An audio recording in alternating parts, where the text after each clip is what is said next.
Good evening. My name is Sonia, and I'm from the Harbor Coalition Against the War. Before we get started, I just wanted to let you know we're live streaming this, and that if you could please turn your phones on vibrate, that would be really helpful. Also, I'd like to express gratitude to the Journey of Faith Church for allowing us to use their facilities. This is not the first time we've used their facilities. We've had Medea Benjamin from Code Pink here also speaking. Journey of Faith is a great part of our community, and we're very grateful to be able to be here. And before we get started, also, I'd like to go over a few housekeeping items and announcements. First off, there's bathrooms over there near the other exit. There's two exits. There's an exit over there. There's two bathrooms. Also, we have sign-in sheets.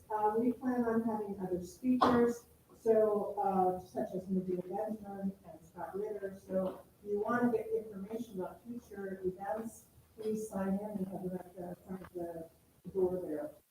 Also, I wanted to let you know that we also protest every Friday at 5:30 at 5th and Liberty in front of the main post office. So you're welcome to join us. We protest for peace.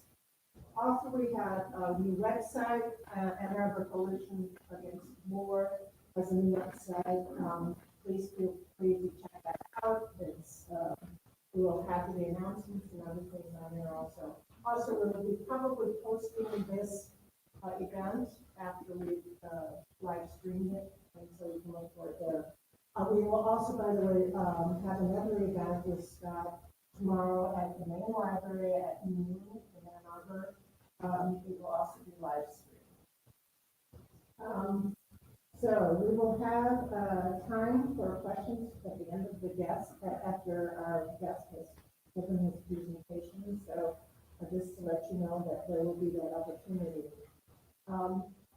So tonight we are going to focus on this very limited topic, alleviating suffering for the people in Ukraine, and how or why we ought to or ought not to make terms with Putin and the country of Russia. Then we have peace with Putin.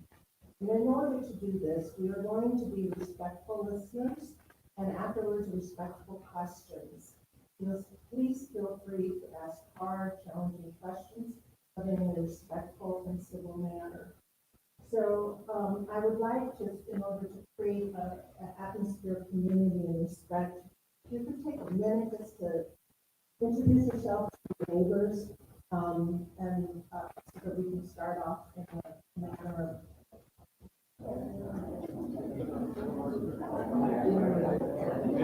Hey, neighbor.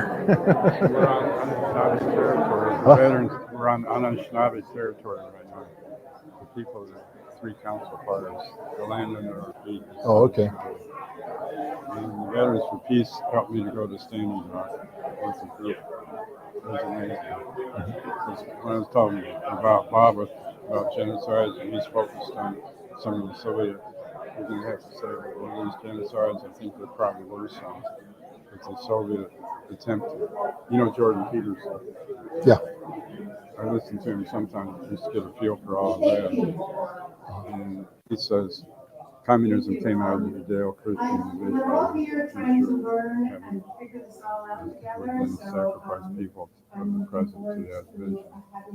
I think we need to take a look at that about how and I'm we really view ourselves pleased that and you all came here the tonight. genocides that happen under our feet, as well as anything that ever happened. Because we have a bloody history as human beings.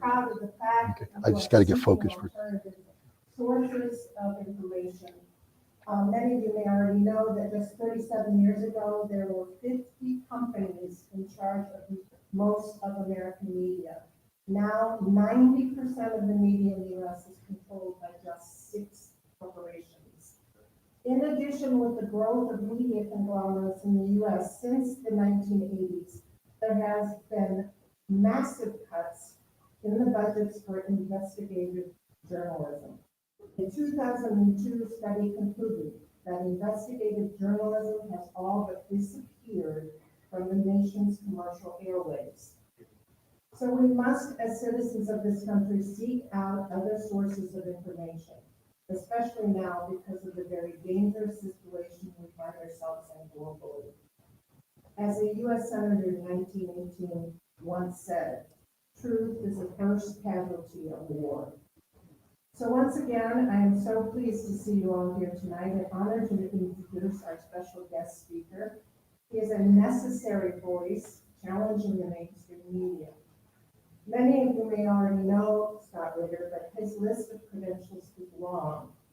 Former U.S. Marine intelligence officer who served in the former Soviet Union, implementing arms control agreements, and on the staff with General Schwarzkopf during the Gulf War.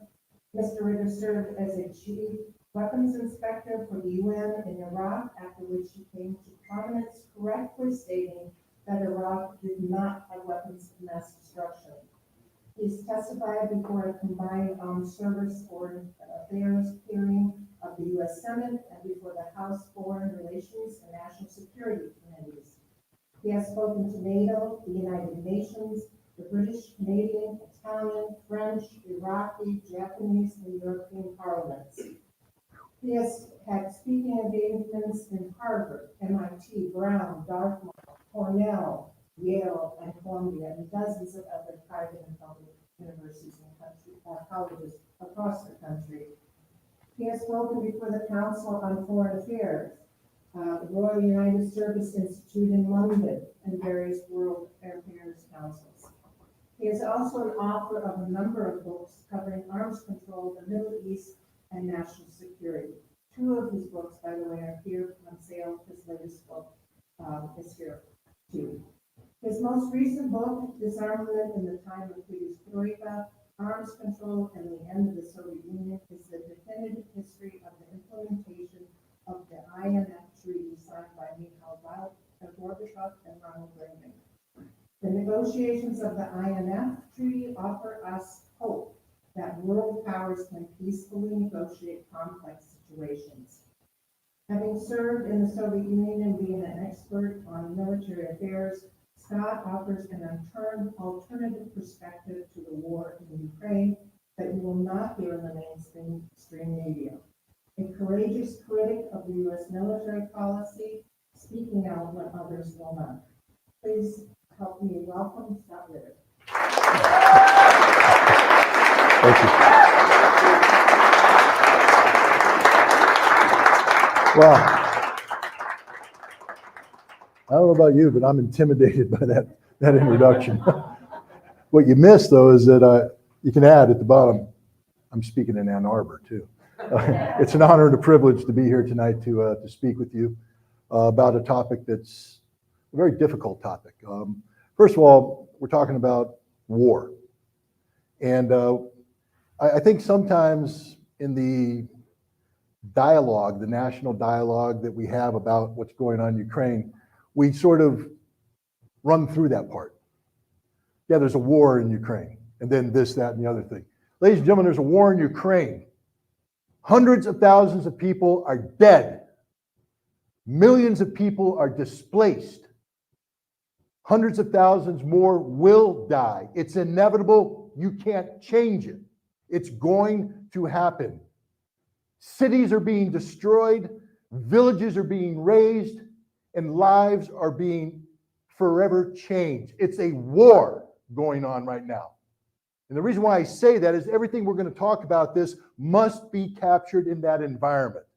This ain't a joke. This isn't political science. This isn't a history lesson. This is visceral.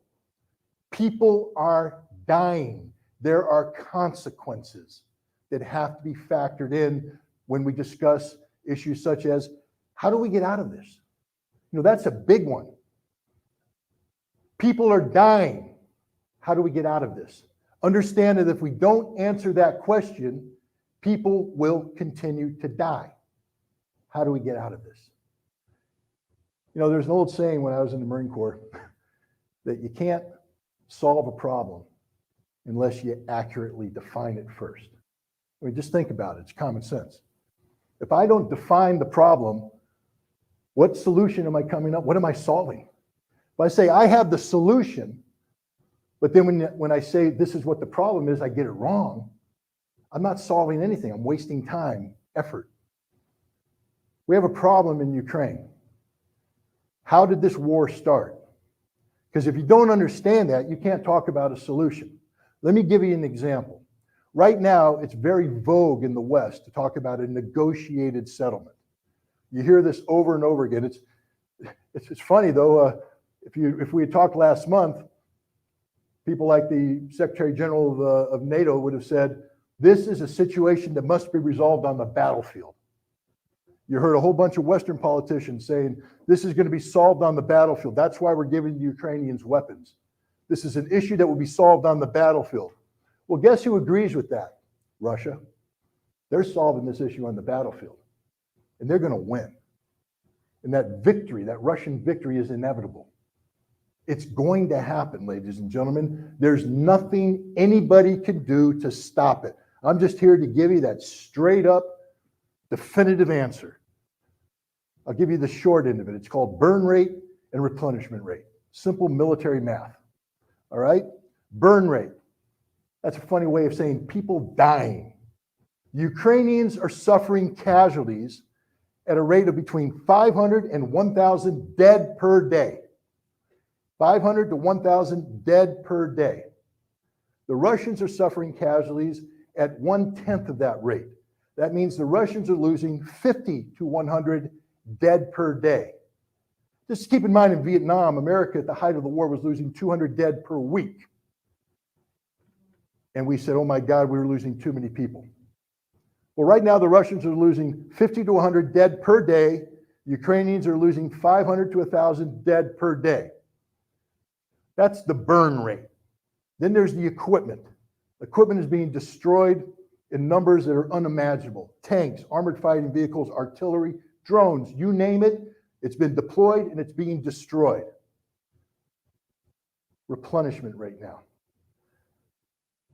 Ukrainians have in the pipeline about 40,000 troops being trained by the West right now that should show up on the battlefield sometime in early spring. They may or may not be equipped, you see, because despite the fact that we spend billions of dollars training them, we don't have any more equipment to give them. We've given them everything we can. If we give them anything else, it eats into our ability to defend our nation if ever called upon to go to war. This includes not only artillery pieces, but the ammunition. When the United States produces 225 to 250,000 rounds of 155 millimeter ammunition per year, most people would say, wow, that's a lot. Until you see what happens in the war in Ukraine, where the Ukrainians are firing 20 to 30,000 rounds per day. Now, I'm a Marine, I don't know too much about math, but I do know that if you take 20,000 and put it into 200,000, you get about 10. That's 10 days. We put it to 250,000, let's just go ahead and just say 2 weeks. So we produce enough ammunition in 1 year to supply the Ukrainian ammunition burn rate for 2 weeks. We're out of ammunition. We got nothing left to give them. All the ammunition that the Ukrainians use for their Soviet era weapons that are incompatible with the weapons we provided them, they burn through those. They don't have any ammunition for that either. It's so bad now that the United States is going to the former Warsaw Pact countries and saying, can you please bring up to speed the production lines that you used to have for old Soviet ammunition, 122, 152 millimeter ammunition. Bring it up to speed. And they're saying, yes, we're going to do that, but it's going to cost money and it's going to take time. Money we have, time they don't. It's going to take years to get these production lines up and running. Years. Ukrainians, high burn rate, low replenishment rate. Russia, just the opposite. Low burn rate. You know, a lot of people talk about the tremendous victories that the Ukrainians had recently, starting in September, where they recaptured the Kharkov region in the north. And then in Kherson, where they took over the city and the bank that's on, depending, I have to admit, you know, being simple Marine, sometimes I get things wrong. I look at a map of the Dnieper River and I go left bank, right bank, because I'm looking at the math of north-south orientation. I realize actually it's wrong because you go left bank, right bank based on the flow of the river. So you actually have to flip it over left bank, right bank. So I got to make sure I get it right. It's the right bank of the river which is the left if you're looking at the map north and south. But the bottom line is the bank that used to be occupied by the Russians is now occupied by the Ukrainians. And people are calling this a wonderful victory, an outstanding victory. Well, in the Kharkov offensive, let me put it this way. If I told you that the Ukrainians launched an attack and they took over tens of thousands of square kilometers, would you say that's a victory? Most people say, yeah, that's an impressive victory. I say, okay, now forget about the territory. The Ukrainians launched an attack and they lost 20 to 30,000 men and they killed 200 to 300 men. Who won that battle?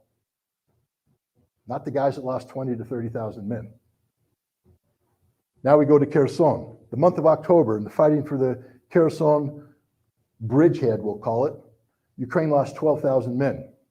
Russia lost 1,500. Who's won that battle? It ain't the Ukrainians. Burn rate, replenishment rate. The Russians gave up territory because they care about their manpower. They weren't willing to sacrifice lives to hold on to territory that we're dealing with a very transitional phase. Give up territory, save lives, bring in your reserves, and this is a big part, recapture territory. That's the Russian plan. You see, their burn rate is low because they aren't willing to sacrifice tens of thousands of men for futile objectives. They gave up territory to preserve life. Then they mobilized 300,000 men. Replenishment rate. The Russians will have, starting this month, 10 to 15 divisions worth of trained, equipped combat formations arriving on the battlefield. Ukraine's got nothing. Nothing new's coming in. Russia's going to win this war, ladies and gentlemen, and there's not anything anybody can do to stop it. So now we have to ask, we'll get to questions in a second. Now we have to ask the question, where do we go from here? Do we allow this war to continue to its inevitable conclusion? Or do we try to take an off-ramp? Now, most peace activists will say the off-ramp. Take the off-ramp. Stop the war now. And that's okay, except one, the Ukrainians don't want to stop the war now, because to stop the war now, they would have to acknowledge that they've lost 20% of their country. That is the 4 oblasts, Kherson, Zaporizhia, Donetsk, and Lugansk, that have been absorbed into Russia through a annexation process that many people say was a sham. It doesn't matter. Article 64 of the Russian Constitution certifies it as the law of the land for Russia. And from the Russian perspective, that's all that counts. And when Russia's winning the war, it's all that counts. Ukraine wants it all back. Ukraine, in order to sit down at the negotiating table, is demanding that Russia not only return all the territory, but return Crimea, which was annexed in 2014, pay reparations. The cost we're talking about right now is between $350 and $1 trillion of damage that has been done to Ukraine because of this war. And then turn over their political and military leadership to an international tribunal to be tried as war criminals. So now put on your Russian hat for a second. You're winning the war. You're going to win the war. Are you ever going to agree to this? And the answer is no. It's unrealistic. It's a non-starter. So why would the Ukrainians continue to put these terms on the table, knowing that the Russians are going to reject it, knowing that the war will continue, knowing that they're going to lose hundreds of thousands more people, potentially another 40, I'll answer questions in a minute, ma'am, another 40% of their territory. Because by the time this war ends, there's a good chance that Russia is going to take over Odessa, take over Nikolaev, Dnipropetrovsk, Kharkov, maybe even Sumy. These are all provinces of Ukraine where there is a heavy ethnic Russian presence. This war is not going to end on Ukrainian terms. It's going to end on Russian terms. So how do we get Russia to the table? Well, let's just start with the following. Angela Merkel gave an interview last week. I don't know, did anybody see it in the Der Spiegel magazine? Interesting interview, sort of a reflection on her time as the Chancellor of Germany. But she made an interesting observation in there. She said, you know, when NATO reached out to Ukraine in 2008 and invited them into NATO, I was against it at the time. I was against it. I said, it's not the right time. And then she said, it was like 1938. and the Prime Minister of United Kingdom, Chamberlain. You remember? Well, do you remember? Of course, none of us remember. We have to go to the history books. But Munich, the Munich Agreement, where Chamberlain went and met with Hitler in Munich and talked about Czechoslovakia and the whole idea. And the idea Chamberlain said is, I'm buying time, you see. We're not ready to take on Nazi Germany. I'm buying time for us to get ready to take on Nazi Germany. That's what this Munich Agreement was about. So Angela Merkel's putting herself as Chamberlain. I'm buying time, she said. I'm buying time for Ukraine to do what? To get their economy and their military in shape. To do what? To resist Russia. Why would they need to resist Russia if you're looking for a peaceful outcome? Because she tied it in with the Minsk Accords, 2014, 2015. Quick update on what Minsk is. In 2014, February 2014, there was a coup or a revolution, depending on your point of view, in Kiev, in Maidan Square. It was a violent revolution or coup that ousted Viktor Yanukovych, who was the constitutionally elected president of Ukraine. I'm not sitting here saying he was the democratic, wonderful, leader who believed in free press, and I'm not saying that. I'm saying he was the constitutionally elected president of Ukraine. And he was ousted in unconstitutional means, a violent coup d'etat carried out by ultra-nationalistic right-wing organization. Ma'am, I'm going to take questions at the end. So is that okay? Yeah, you're saying a lot of things, but I'd like to contend with. I know you would. I see your shirt, and I know you're going to, but you're going to give him plenty of opportunity to contend with it. Okay. Because if I disrupt this, then I lose my flow, and I'm an old guy, and I'll go off on a track. I'll start talking about puppies and kittens. So let me finish, and then I promise you, you'll get to ask your questions, and I'll deal with them as best I can. I promise. But now, where was I? Minsk. So, well, I was talking about Merkel, but she was saying that Minsk was a big deal too because it was buying time. Minsk wasn't designed to buy time. Minsk was a negotiated settlement that was designed to have a ceasefire, designed to end a conflict so that the Donbass would still be part of Ukraine, but B, respect the autonomous desires of the ethnic Russian majority population. You see, after that coup, the ultranationalists came in, right-wing, C-19, Sloboda Party. Later, they turned into something called the Azov Battalion. Now, some people take objection. They say that's a minority group, don't worry about it. U.S. Congress from 2015 to 2022 put a paragraph on the Defense Appropriations Act that said no U.S. taxpayer money can be used to train members of the Azov Battalion. Why? Because they're a white supremacist neo-Nazi group. So it's not Scott Ritter that's saying this, it's the United States Congress that said that. In 2019, the United States Congress sent a letter to the Secretary of State saying, why haven't you put the Azov Battalion on the foreign terrorist organization list? Because they are a despicable white supremacist neo-Nazi movement, hate movement. Why aren't you doing this? Which is a fair question because we never did put them on the foreign terrorist organization roster. Why? Because we were supporting them. I mean, we can go into a quick history lesson about the CIA's relationship with Stepan Bandera's Organization of National Unity and how we funded them from 1945 to 1954 to carry out a covert war against the Soviets and the Polish government, and how that failed, but then we continued to fund them from 1954 to 1990 for political movement to raise up against how they were part of the Gehlen organization, the former intelligence organization of Nazi Germany, that they were affiliated with that. The Gehlen organization was absorbed into the CIA in 1945, even though they were Nazis who deserved to be put on the Nuremberg Tribunal, hung by the neck until dead, but instead we made them part of our team and we used them to undermine the Soviets. We could get all into that. We could talk about the direct link between Stepan Bandera and the Azov Battalion, Stepan Bandera and Sloboda, Stepan Bandera, C-19 Stepan Bandera, who today the Ukrainian parliament has made the national hero of Ukraine. They have a street in Kiev called Stepan Bandera Avenue. And that is about as disgusting as having a street in New York City called Adolf Hitler Avenue. Stepan Bandera and his organization are responsible for the deaths of 40, 50, 60,000 Jews, 30,000 at Babi Yar, in Kiev, 110,000 Poles in Volyn.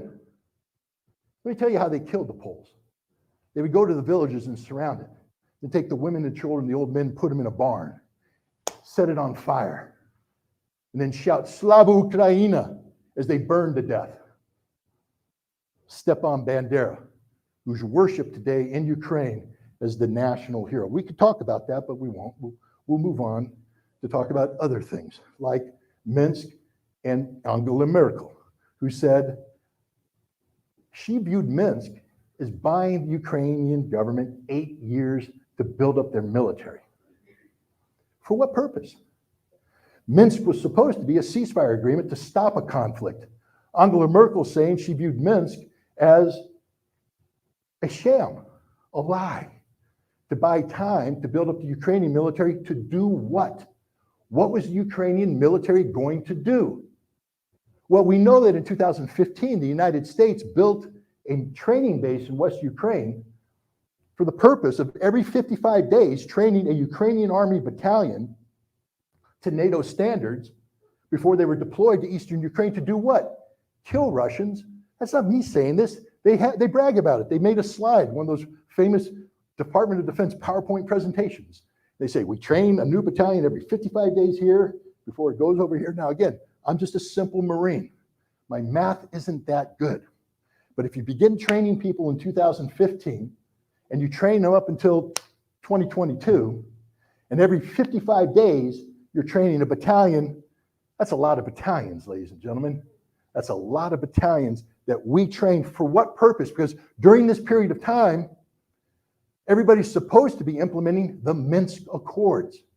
The pressure is supposed to be put on the Ukrainian government, who signed the original documents. Petro Poroshenko, 2015, signed it, said, I will do this. Poroshenko is now saying it was all a lie. We were never going to implement Minsk. I was buying time to build my army to NATO standards to do what? There's the magic question. Build the army to do what? And the answer was to solve the problem of the Donbass and Crimea through military force of arms.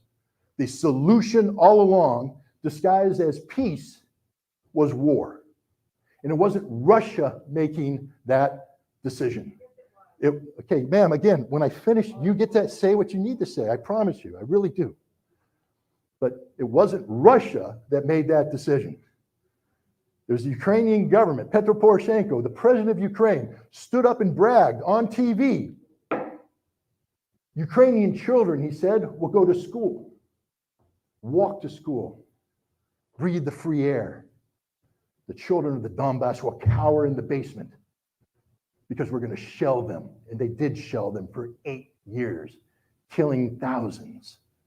This is before February 24th, 2022. There was a war in the Donbass for 8 years.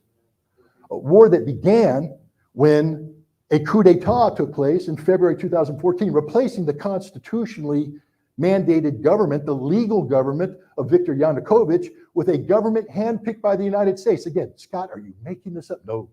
You see, Victoria Nuland, who was one of these big Department of State people, had her phone conversation intercepted with the American ambassador before Yanukovych left, where she talks about my boy Yatsenko. See, she handpicked who was going to be the future government of Ukraine. They already determined that they're going to get rid of Yanukovych, replace him with an American-appointed government, not through constitutional means, but through a violent coup d'etat.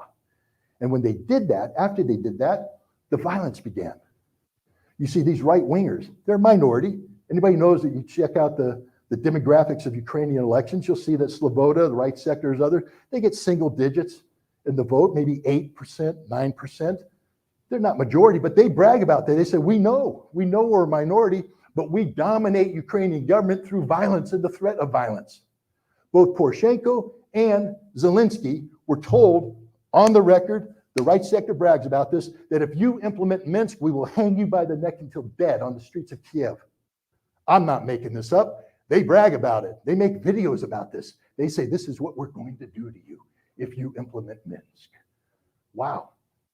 These guys who believe in violence, they came down to Odessa in April and May. And in Odessa, there was the Russian, ethnic Russian majority population of Odessa rose up against the nationalists. There was a riot in the streets. And the Kharkov men's soccer team, later on became the Azov Battalion, jammed 150 ethnic Russians into a trade union building and set it on fire and cheered as 48 of them died. Cheered as the people came out of the upper floors begging for help, laughed as they jumped out of the building, hit the ground. Sometimes when they survived, they shot them or beat them to death. And then these people turned their sights on the ethnic Russian population of the Donbass. The assault on Mariupol should go down in history as one of the most brutal assaults against a civilian population ever. It's fully documented. The rape, the murder, the torture of ethnic Russians by these fanatic, white supremacist, ultranationalist neo-Nazis, Stepan Bandera worshipers, went down on record. And so the ethnic Russians rose up and said, no, we don't want to be a part of this. And they started fighting. The Russian government stepped in and started helping them. You want to know why there was a Minsk II? Because Russia was kicking the crap out of the Ukrainian army. And the Ukrainians went, if we continue to fight, we're going to die. So they begged Angela Merkel and Sarkozy, I think was the French prime minister, to come in or president, to come in and negotiate a ceasefire. And they did. Putin didn't want to do it because he's winning. He's winning. My troops are beating them on the ground. We're going to resolve this Donbass thing. But no, he was told, take the peaceful off-ramp. Choose peace. And Putin went, I will choose peace. I will trust the international community that you're serious when you say you want to implement the Minsk Accords, which have a ceasefire, recognize the territorial integrity of Ukraine by ensuring that the Donbass did not succeed, but retained part of Ukraine, but created a sense of autonomy for the ethnic Russians to protect their language, their culture, their religion. You guys know that the Ukrainians call the Russian orcs, right? You know that. You know that the Western Ukrainian ultranationalists view the Russians as subhumans, that Stepan Bandera views them as subhumans. That's why he slaughters Russians like he slaughtered the Poles, like he slaughtered the Jews. The Russians weren't willing to live under that oppression. So they said, Putin said, well, we have to protect that population. So Minsk Accord was supposed to do that. What needed to happen were constitutional changes in the Ukrainian constitution that would provide autonomy for the ethnic Russians of the Donbass, in exchange for which there would be a ceasefire and the international borders would be recognized as Ukrainian controlled. It's right there in writing. I'm not making anything up. And the Ukrainian government refused to sign it. Why? Because it was never about peace, ladies and gentlemen. It was about buying time to build up the Ukrainian army. For what purpose? To invade the Donbass, to evict the Russians from the Donbass, to invade Crimea, and to evict the Russians from Crimea. Now, people might say they have every right to do that because the Donbass, of course, is Ukraine, Crimea is Ukraine. They do it. Yeah, but guys, Minsk, that wasn't what Minsk was about. Minsk was a peace agreement, a ceasefire agreement, and Ukrainians lied, but it wasn't just the Ukrainians that lied. Angela Merkel admits that she lied. She was one of the negotiators. She brags about how she flew here, there, everywhere, brought everybody under the same roof. Oh my God, it was the hardest couple days of my life, but I finally got the agreement. I got the agreement, but the agreement wasn't for peace. The agreement was to buy time for a future war. Petro Poroshenko acknowledges this. Vladimir Putin just had a meeting with Russian moms and wives of soldiers. Now, I'm not going to sit here and say that this was a straight up legitimate meeting. We know it's not. These were handpicked mothers, handpicked wives. This was a political meeting. It was done for a purpose because Vladimir Putin had something to say. One of the things he said, and this is what's pertinent to this conversation. He said, I made a mistake. The mistake I made was in 2014 and 15, believing the West when they said they wanted peace, and believing Merkel, Sarkozy, and the others when they said they were pursuing a ceasefire. He said, I should have fought the war then and finished it then, and then none of this would be happening today. That was my mistake.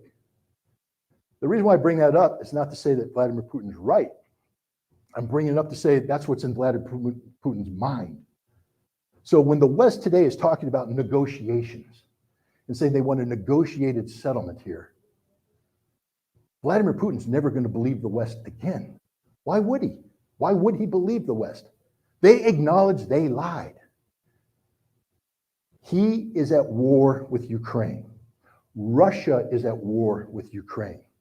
This war has gone beyond simply resolving the question of the Donbass and Crimea. This war is now an existential struggle between Russia and the collective West. The Ukrainian army died on the battlefield in June and July of this year. You say, wait a minute, Scott, they can't. They're still fighting. The army that's fighting Ukraine today is not a Ukrainian army. It's a NATO army, trained, equipped, oftentimes manned by non-Ukrainian forces. Ask any Russian commander what's going on in the Donetsk and Lugansk. You know, the way this war works, again, you have to understand, during the 8 years of the non-war war that was fought in the Donbass, there was regular radio communication between the militias of the Donbass and Lugansk and the Ukrainian forces. They're calling each other up, making fun of each other, yelling at each other, doing this, that, and the other thing. But they learned to talk about this. They learned to listen to their voices. Today, the Russians are listening. They say, there ain't no Ukrainian voices over there. We're hearing English, French, and Polish. That's it. Very few Ukrainian voices. Ask the Poles how many caskets returned last month of October alone. 1,000. 1,000 Polish military men lost their lives fighting in Ukraine. There's tens of thousands of Poles fighting in Ukraine as we speak.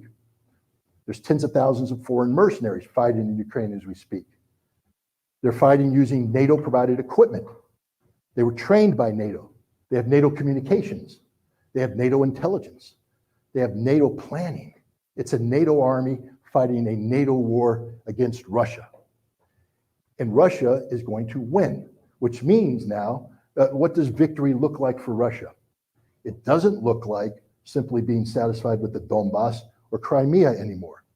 It looks like destroying the Ukrainian army. That's called demilitarization. That's one of the stated objectives of the special military operation. And denazification, which means eliminating the hateful ideology of Stepan Bandera once and for all.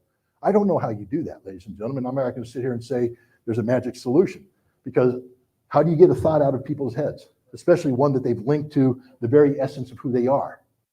So I think that might be a mission impossible, but it means that a lot of people are going to suffer as Russia tries to accomplish that task. Peace in Ukraine is ugly, no matter how you carve this up. The question now is, how do we prevent the horrendous loss of life that's going to be occurring? Is there a chance for peace? And right now I have to unfortunately say no, there is not a chance for peace. Because in order for there to be peace, in order for there to be a negotiation, both sides have to come to the table confident that the other one will do that which they proclaim to do. You know, Russia, this is a fact that many people have overlooked. On April 1st of this year, Russia met with Ukraine in Istanbul, where Russia was prepared to end the war. The terms of ending this conflict were that the Donbass, Lugansk and Donetsk, would be independent, and that Crimea would be Russia, but everything else is Ukraine. And the Ukrainians were ready to sign that deal.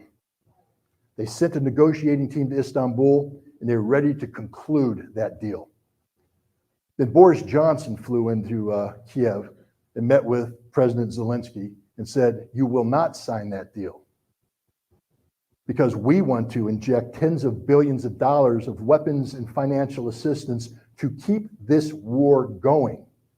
You see, that's the critical moment right there, when it stopped being a Russian-Ukrainian conflict.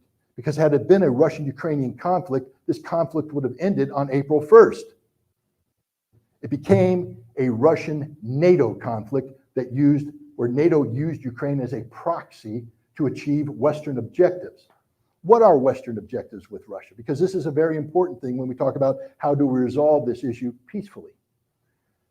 You can't start looking at the West's objective with Russia beginning on February 24th 2022 when this current conflict started. You have to actually go back to 1990. Why 1990, Scott? That's a long time ago. I don't know. That's like when 1989, the Berlin Wall came down. 1990s, at the end, near the end of the Cold War. Berlin Wall comes down. Germany was occupied that time, split in half. West Germany, East Germany. East Germany had 400,000 Soviet troops occupying it. Why were they occupying it? Because Germany used to be known as Nazi Germany. They fought a war called World War II, and they were defeated by a coalition of nations, including the Soviet Union, the United States, Great Britain, France, Canada, and others, who beat them. And as a result of losing that conflict, Germany got split up. Let me tell you what else happened when Germany lost that conflict. They lost a lot of territory. A lot of territory was turned over to Poland to make up for other territory that constitutes today what is Western Ukraine. They lost some territory claims in France.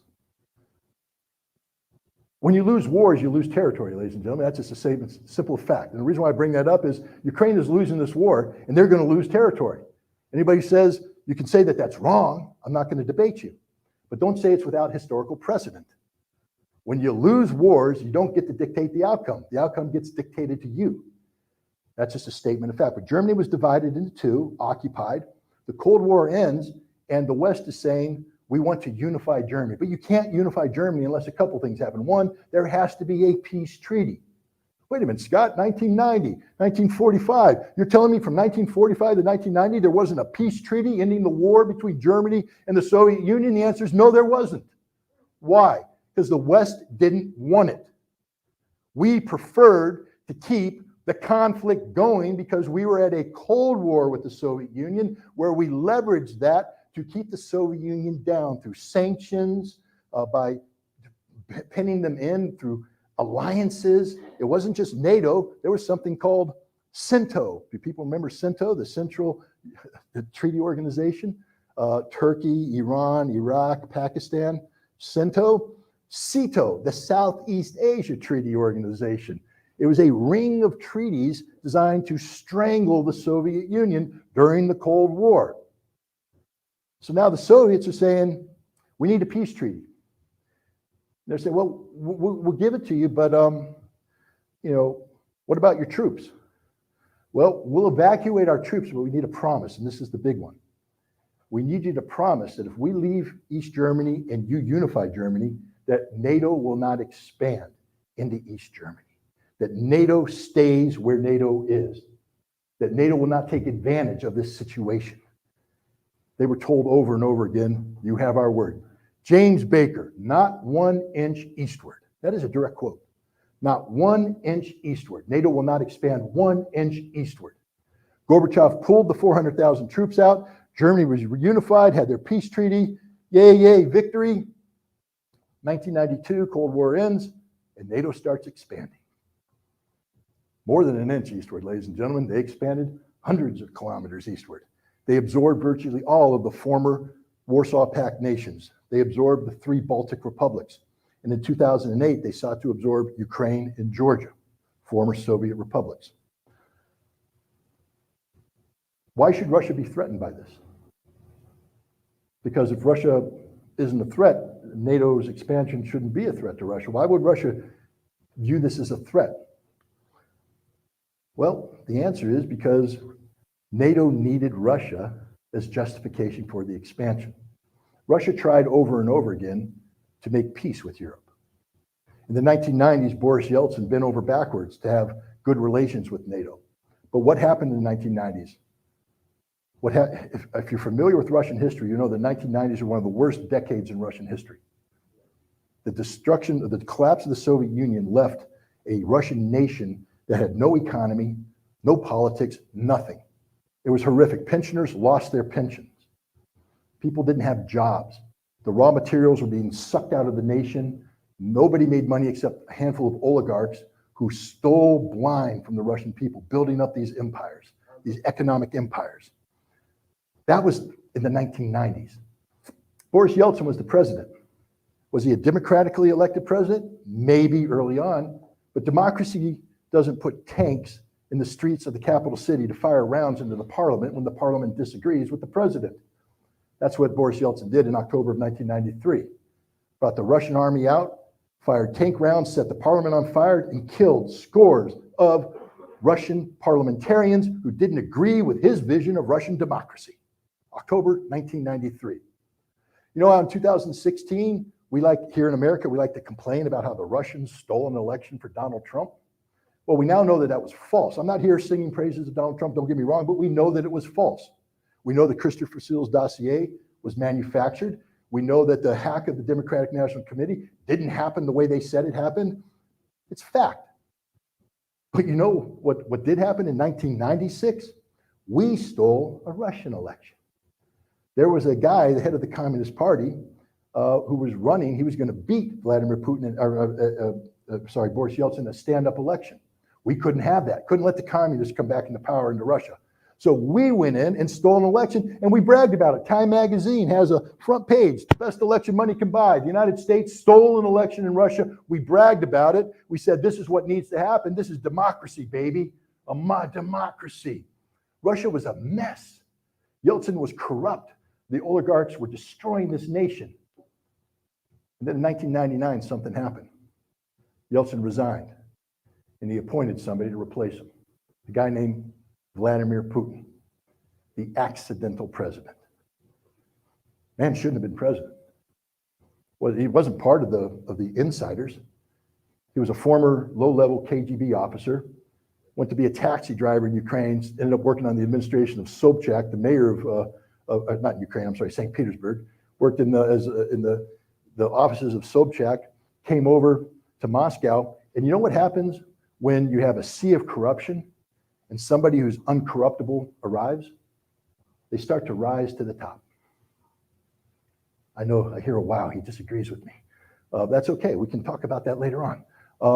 Vladimir Putin was not part of the family, the Yeltsin family. Vladimir Putin was not part of the oligarchs. You know, when Yeltsin was his health was declining, the family and the oligarchs were like wolves around this dying corpse, waiting for it to go away so they could jump in and rip it apart even more. And you know what was encouraging that? America, Great Britain, all the other friends of Russia. Why? We don't want Russia ever to rise up and replicate the power that the Soviet Union had. The policy of the United States has been, since the end of the Cold War, to keep Russia down permanently. And that's why we encouraged the decade of the 1990s. Think about that. We encouraged the decade of the 90s, which gutted Russia as a nation.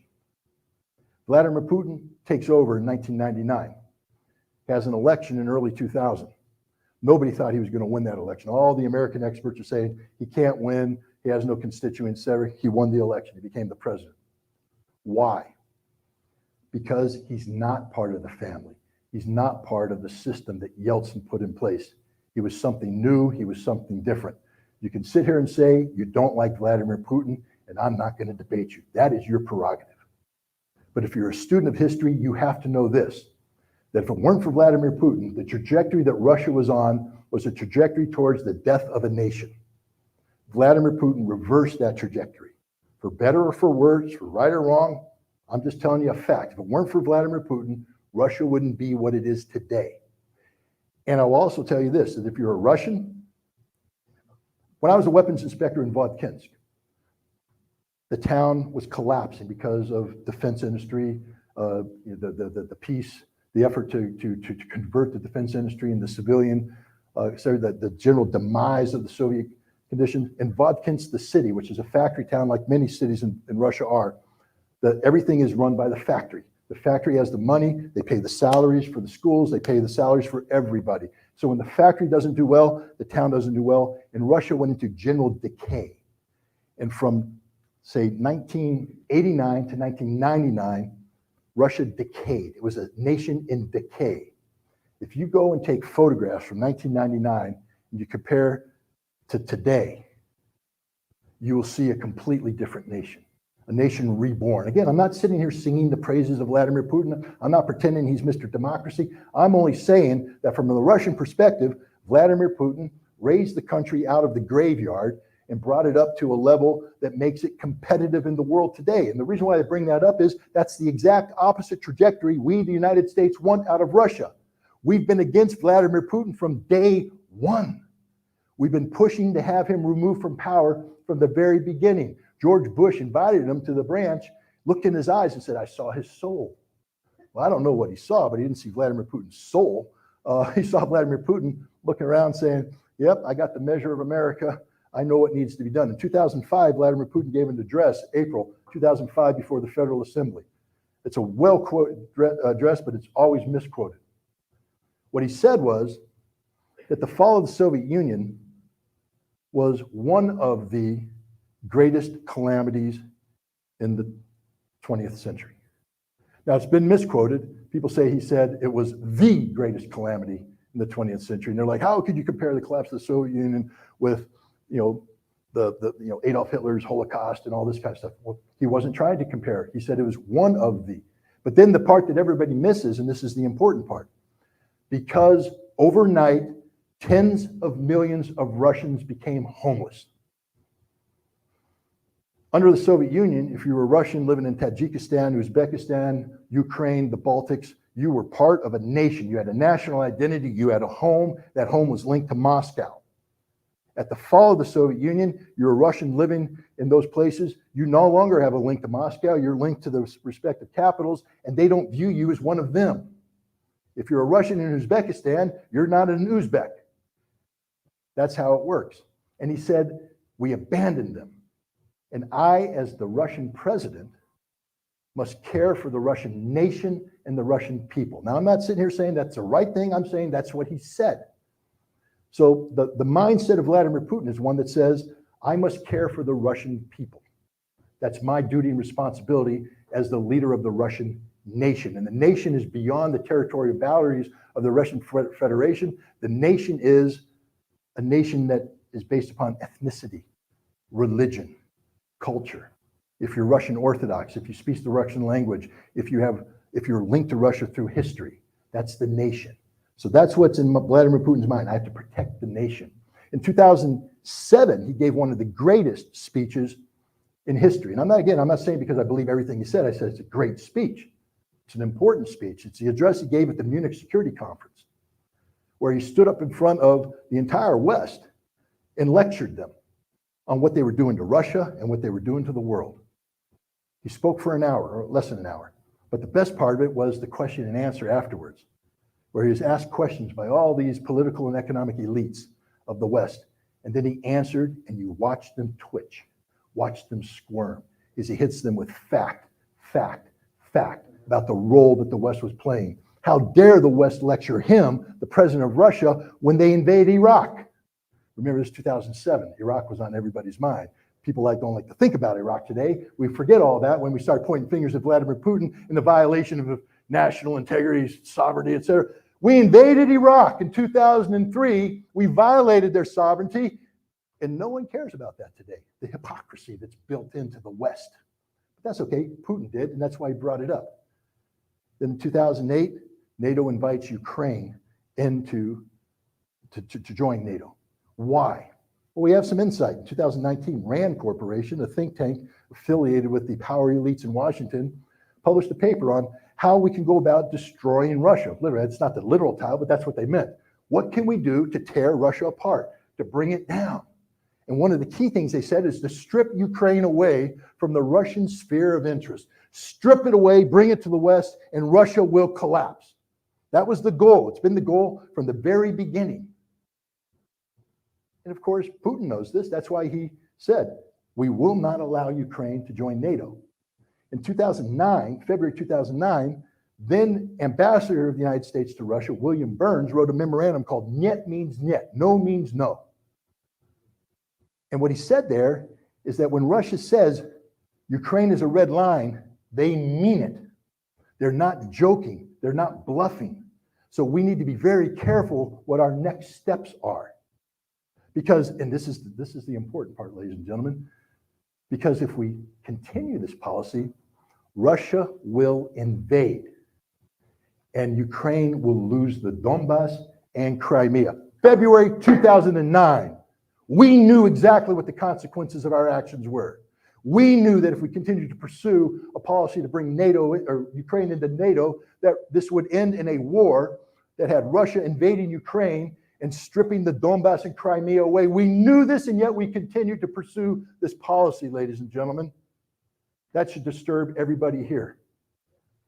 See, the people who've been promoting war with Russia, a Russian-Ukrainian conflict, don't reside in Moscow. They don't even reside in Kiev. They reside in Washington, D.C. They reside in London. They reside in Berlin. They reside in Paris. They reside in Brussels and Strasbourg, in the power centers of the collective West that has been trying to destroy Russia ever since Russia became a federated nation in the aftermath of the collapse of the Soviet Union. That's why there's a war in Ukraine today. And that's why there will be no negotiated peace, because Russia is not going to negotiate with the people that have been trying to destroy them. You know, I wrote a book out there. It's called Disarmament in the Time of Perestroika. I think it's a fascinating book about the INF Treaty and arms control and the Soviet Union during that time and my experiences. But it's more than that. You see, if I told you, if I started out this saying, we live in difficult times, Russian troops and American troops are staring each other across the border, heavily armed. America's sanctioning Russia. Russia's avoiding the sanctions. And there's a threat of nuclear war. There was a nuclear exercise that almost spun out of control. And there was talks of using nuclear weapons. People say, yes, Scott, that's what happened the last couple of months. I said, no, I'm talking about the 1980s. See, 1980s, it was pretty bad. It was very bad. The INF Treaty, an arms control treaty to get rid of intermediate nuclear forces, that is, ballistic missiles with a range of 500 to 5,500 miles, saved the world from nuclear annihilation. Had we not gotten rid of those weapons, I'm here to tell you right now, we wouldn't be here today, because there is no such thing as a limited nuclear war. Those weapons would have been used, and after they were used, the world would end in a general nuclear exchange. That is just a statement of fact. Study the nuclear doctrine of either the Soviet Union at the time or the United States, and you will understand the moment one nuclear weapon is used, they all get used. And we got rid of those weapons. And in doing so, we started a process of working cooperatively with the Soviet Union to find the off-ramp away from nuclear annihilation and permanent confrontation to peaceful coexistence. You see, the INF Treaty is what I call a template of hope. A template of hope. And that's why I think it's important to read the book, because it shows that we can get out of this problem. Bad news, though. The Russians don't want to talk to us. See, on November 29th, the Russians and the Americans were supposed to meet in Cairo to discuss the Strategic Arms Reduction Treaty, to sit down and say, how can we get this treaty back on track? How can we begin the process of discussing responsible nuclear disarmament and maybe move in a direction where we can take down some of the weapons that are threatening European peace and security? The Russians withdrew. People say, of course they withdrew, those dirty Russians. They want to cause trouble. But what the Russians said is, how can you expect us to sit down at a table and negotiate with you at a time when your policy literally is to kill Russian soldiers in Ukraine? When your Secretary of Defense comes out and says, we're providing billions of dollars of support to the Ukrainian military for the sole purpose of bringing pain to the Russian military, we want to inflict harm on the Russian military, so much so that they will never again seek to do what they're doing in Ukraine.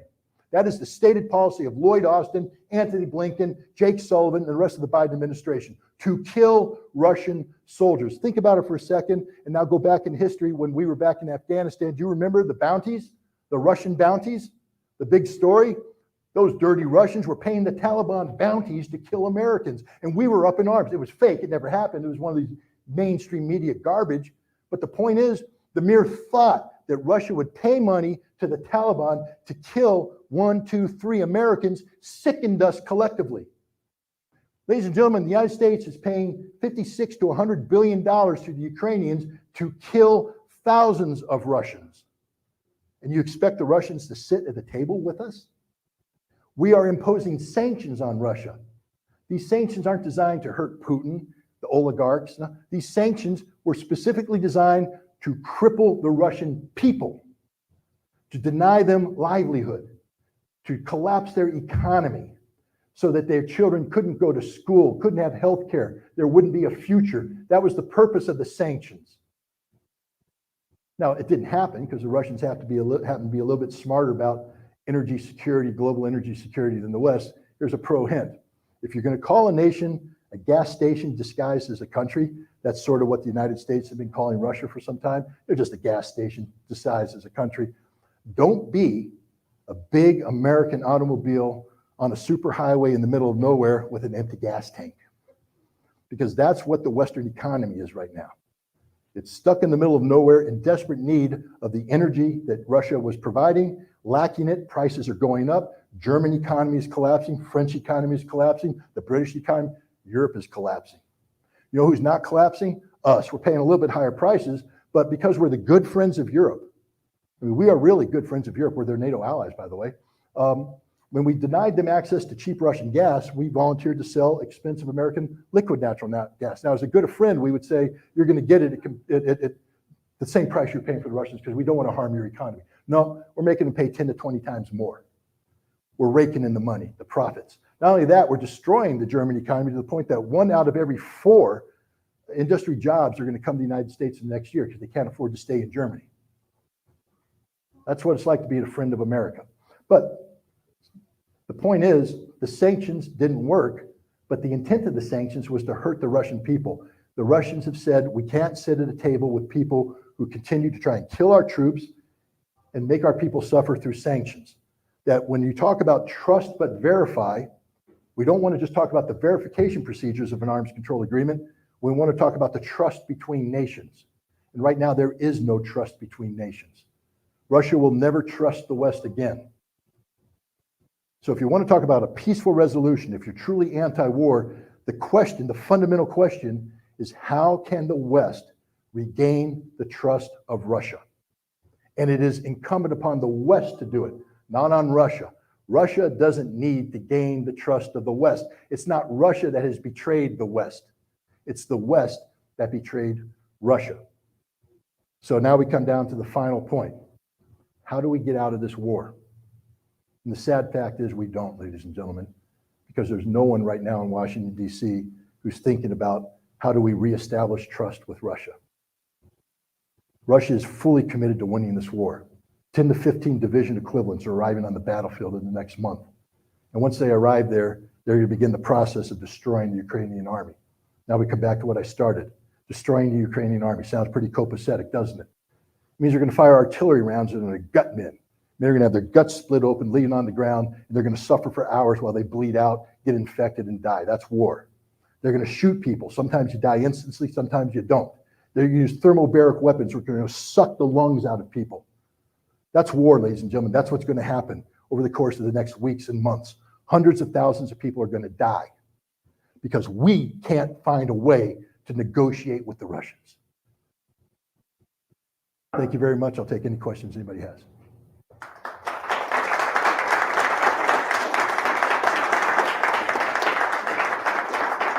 Sure. I think you might have already answered my question. That's a softball question. You were on the Duran with Alexander McCoolus, I think, sometime in February, March. Mhm. That you said this war is going to go over 2 weeks. Yep. I don't mean to get you. I mean, No. I listened to you. I appreciate those things you said. It's a fair question. And it seems like you were wrong. Yep. I think you indicated that Boris Johnson had a play in that.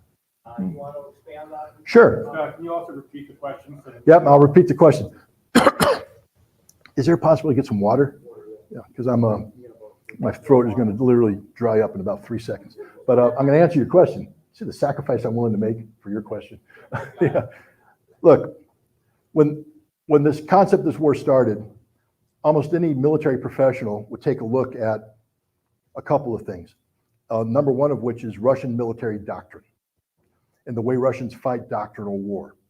And the overwhelming firepower that Russia brings to the table and the way, the methodologies that they should employ by doctrine. And I've studied Russian doctrine inside and out. Told me that the Russians were going to steamroll over the Ukrainians and win this war. And it wasn't just me. The director of the CIA briefed Joe Biden the same thing. The director of the CIA said this war will be over in a week. Mark Milley, the chairman of the Joint Chiefs of Staff, 4 stars, testified before the United States Congress and said Kiev will fall in 72 hours. So it wasn't just Scott Ritter that got it wrong. Everybody got it wrong. Thank you very much. You know who didn't get it right, or know who got it right? No one. No one. You want to know why? Because Russia didn't go to war. Yes, they did, Scott. They sent tanks. No, Russia carried out what's called a special military operation. Now, here's where we get into some controversy. Because if you're Ukrainian, you don't view it as a special military operation. If you're Ukrainian, you view it as a Russian invasion of Ukraine. But the mindset of the Russians was completely different. The Russians have a historical view that the Ukrainians and the Russians are Slavic brothers. This historical view is linked to the experience of the Soviet Union. To give you an example, every senior Ukrainian officer of the rank of colonel or above was trained in a Soviet military academy where he studied alongside the Russian officers, colonel and above, who are currently fighting for the Russians. These are guys that know each other. They married their sisters, their daughters, their wives. You scratch a Russian, you get a Ukrainian. You scratch a Ukrainian, you get a Russian. And so the Russian perspective was they're not going to steamroll Ukraine because they don't want to go to war against Ukraine. See, when I went to war against Iraq, I had no problem steamrolling the Iraqis. Why? I didn't feel a sense of brotherhood with the Iraqis. They were the enemy, and I was going to kill the enemy in as large of numbers as possible because that's what war is about. Russia did not go to war against Ukraine. Russia came in using tactics that were totally deviated from their doctrine. They didn't protect left flank, right flank. They didn't provide rear security. They just went straight in to absorb territory because they worked under the assumption that the Ukrainian military would stay in barracks and that the civilian leadership would open the doors and not resist. Why did they work on that assumption? Because the 5th Directorate of the FSB, that's the Russian internal security people responsible for the near abroad, which includes Ukraine, had briefed the Russian leadership that they had won over a lot of people. They had bought off the loyalty of Ukrainian generals, Ukrainian leaders. In some places it worked. Look at the rapid advance in Kherson and Zaporizhia. Russian troops went out of Crimea and rapidly captured some territory. Other places it didn't work. When they came out of Sumy, they came down, they were ambushed. They suffered heavy casualties. Heavy casualties. They got it wrong. The Russians got it wrong. We got it wrong because we assumed they'd be doctrinal. But here's the second part of getting it wrong. You see, the Russians had to adapt. And it takes time. When you put 200,000 troops in motion, you can't just, it's not like a computer game and you reset. Reset, start over. No, it's in motion. You've committed to a plan that's attached to logistics, the whole thing. They had to gradually transition into a new phase. And the new phase was, they transitioned sometime in the middle of March.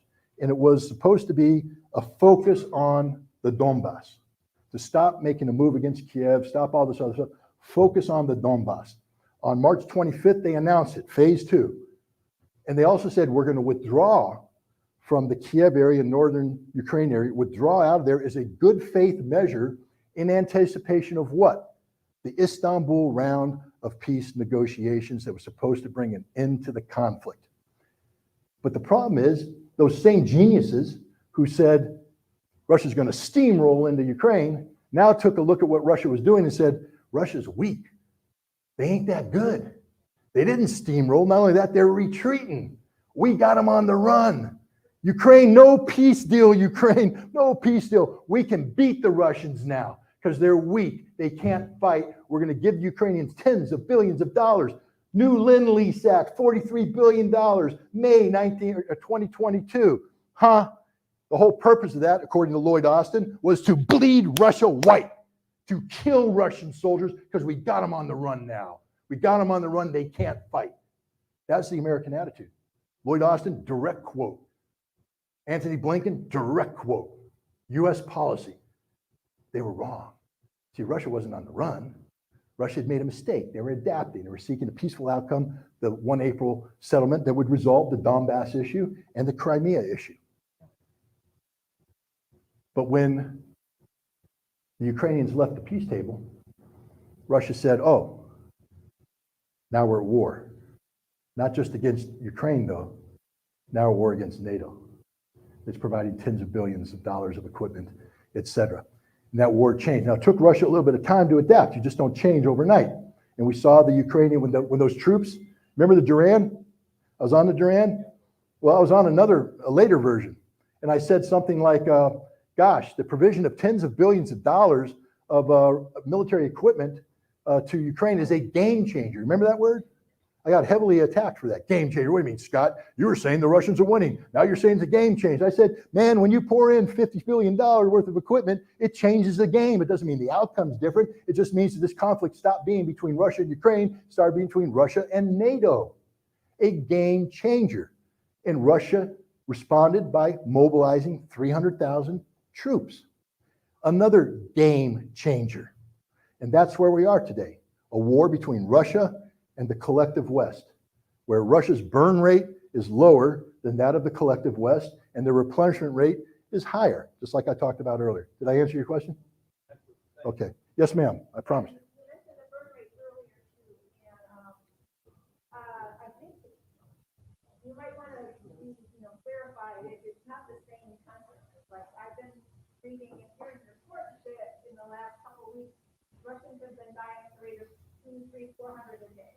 That the new conscripts are coming, they're not trained, they don't even have good weapons, and the Ukrainians are mowing them down with artillery. So this is the reports that I've been. Yep. And it's not me, I really believe. Yeah. So I would be careful and be more nuanced about reporting such that this is not uniformly across the board that Russia has a lower burn rate and higher replacement. In fact, they're running out of a lot of weapons and resorting to the old weapons and then basic. So I think I beg to differ with your No, I respect that. characterization. I respect where you're coming from, but let me tell you about where I come from. Okay, I have a career as a professional military intelligence officer. I briefed the President of the United States, the Chairman of the Joint Chiefs of Staff, the Secretary General, on down. In all of my briefings, I was 100% accurate. Why? Because I'm an unbiased intelligence officer who looks at the facts. I'm an expert at discerning things. Now, you talk about artillery. Here's the problem with artillery. I'm an old artillery officer, too. I used to do it for a living. So I have a little bit of understanding how these things work. The Ukrainians basically are operating at anywhere from an 8 to 10 disadvantage in artillery. That means for every single Ukrainian tube, there's 8 to 10 Russian tubes firing in response. You disagree with that assessment? The Ukrainians agree with it. It comes from the Ukrainian General Staff. I know, I'm just telling you, Ukrainian, this is a Ukrainian figure. So I'm going to run with the Ukrainian data right now. So now you have a tube of artillery. And let's say you have a highly trained team, and they're bam, round down range. Good job, guys. Boom, you got the Russians. Bam, bam, bam, bam, bam, bam, bam. 10 coming back at you. Who's going to win this duel? Russia every single time. So when people come up to start to tell me the Ukrainians have a burn rate of Russians higher than the Ukraine, I'm sitting there going, it can't happen. It's mathematically impossible to happen. I would just say that there's been different battles, different theaters, and in Kharkiv, they left a lot of equipment on the field and they ran. And Ukraine actually got a lot of tanks and other Yeah, I know. vehicles and weapons, Yeah. munitions Yeah. from that. So Yeah. they have run,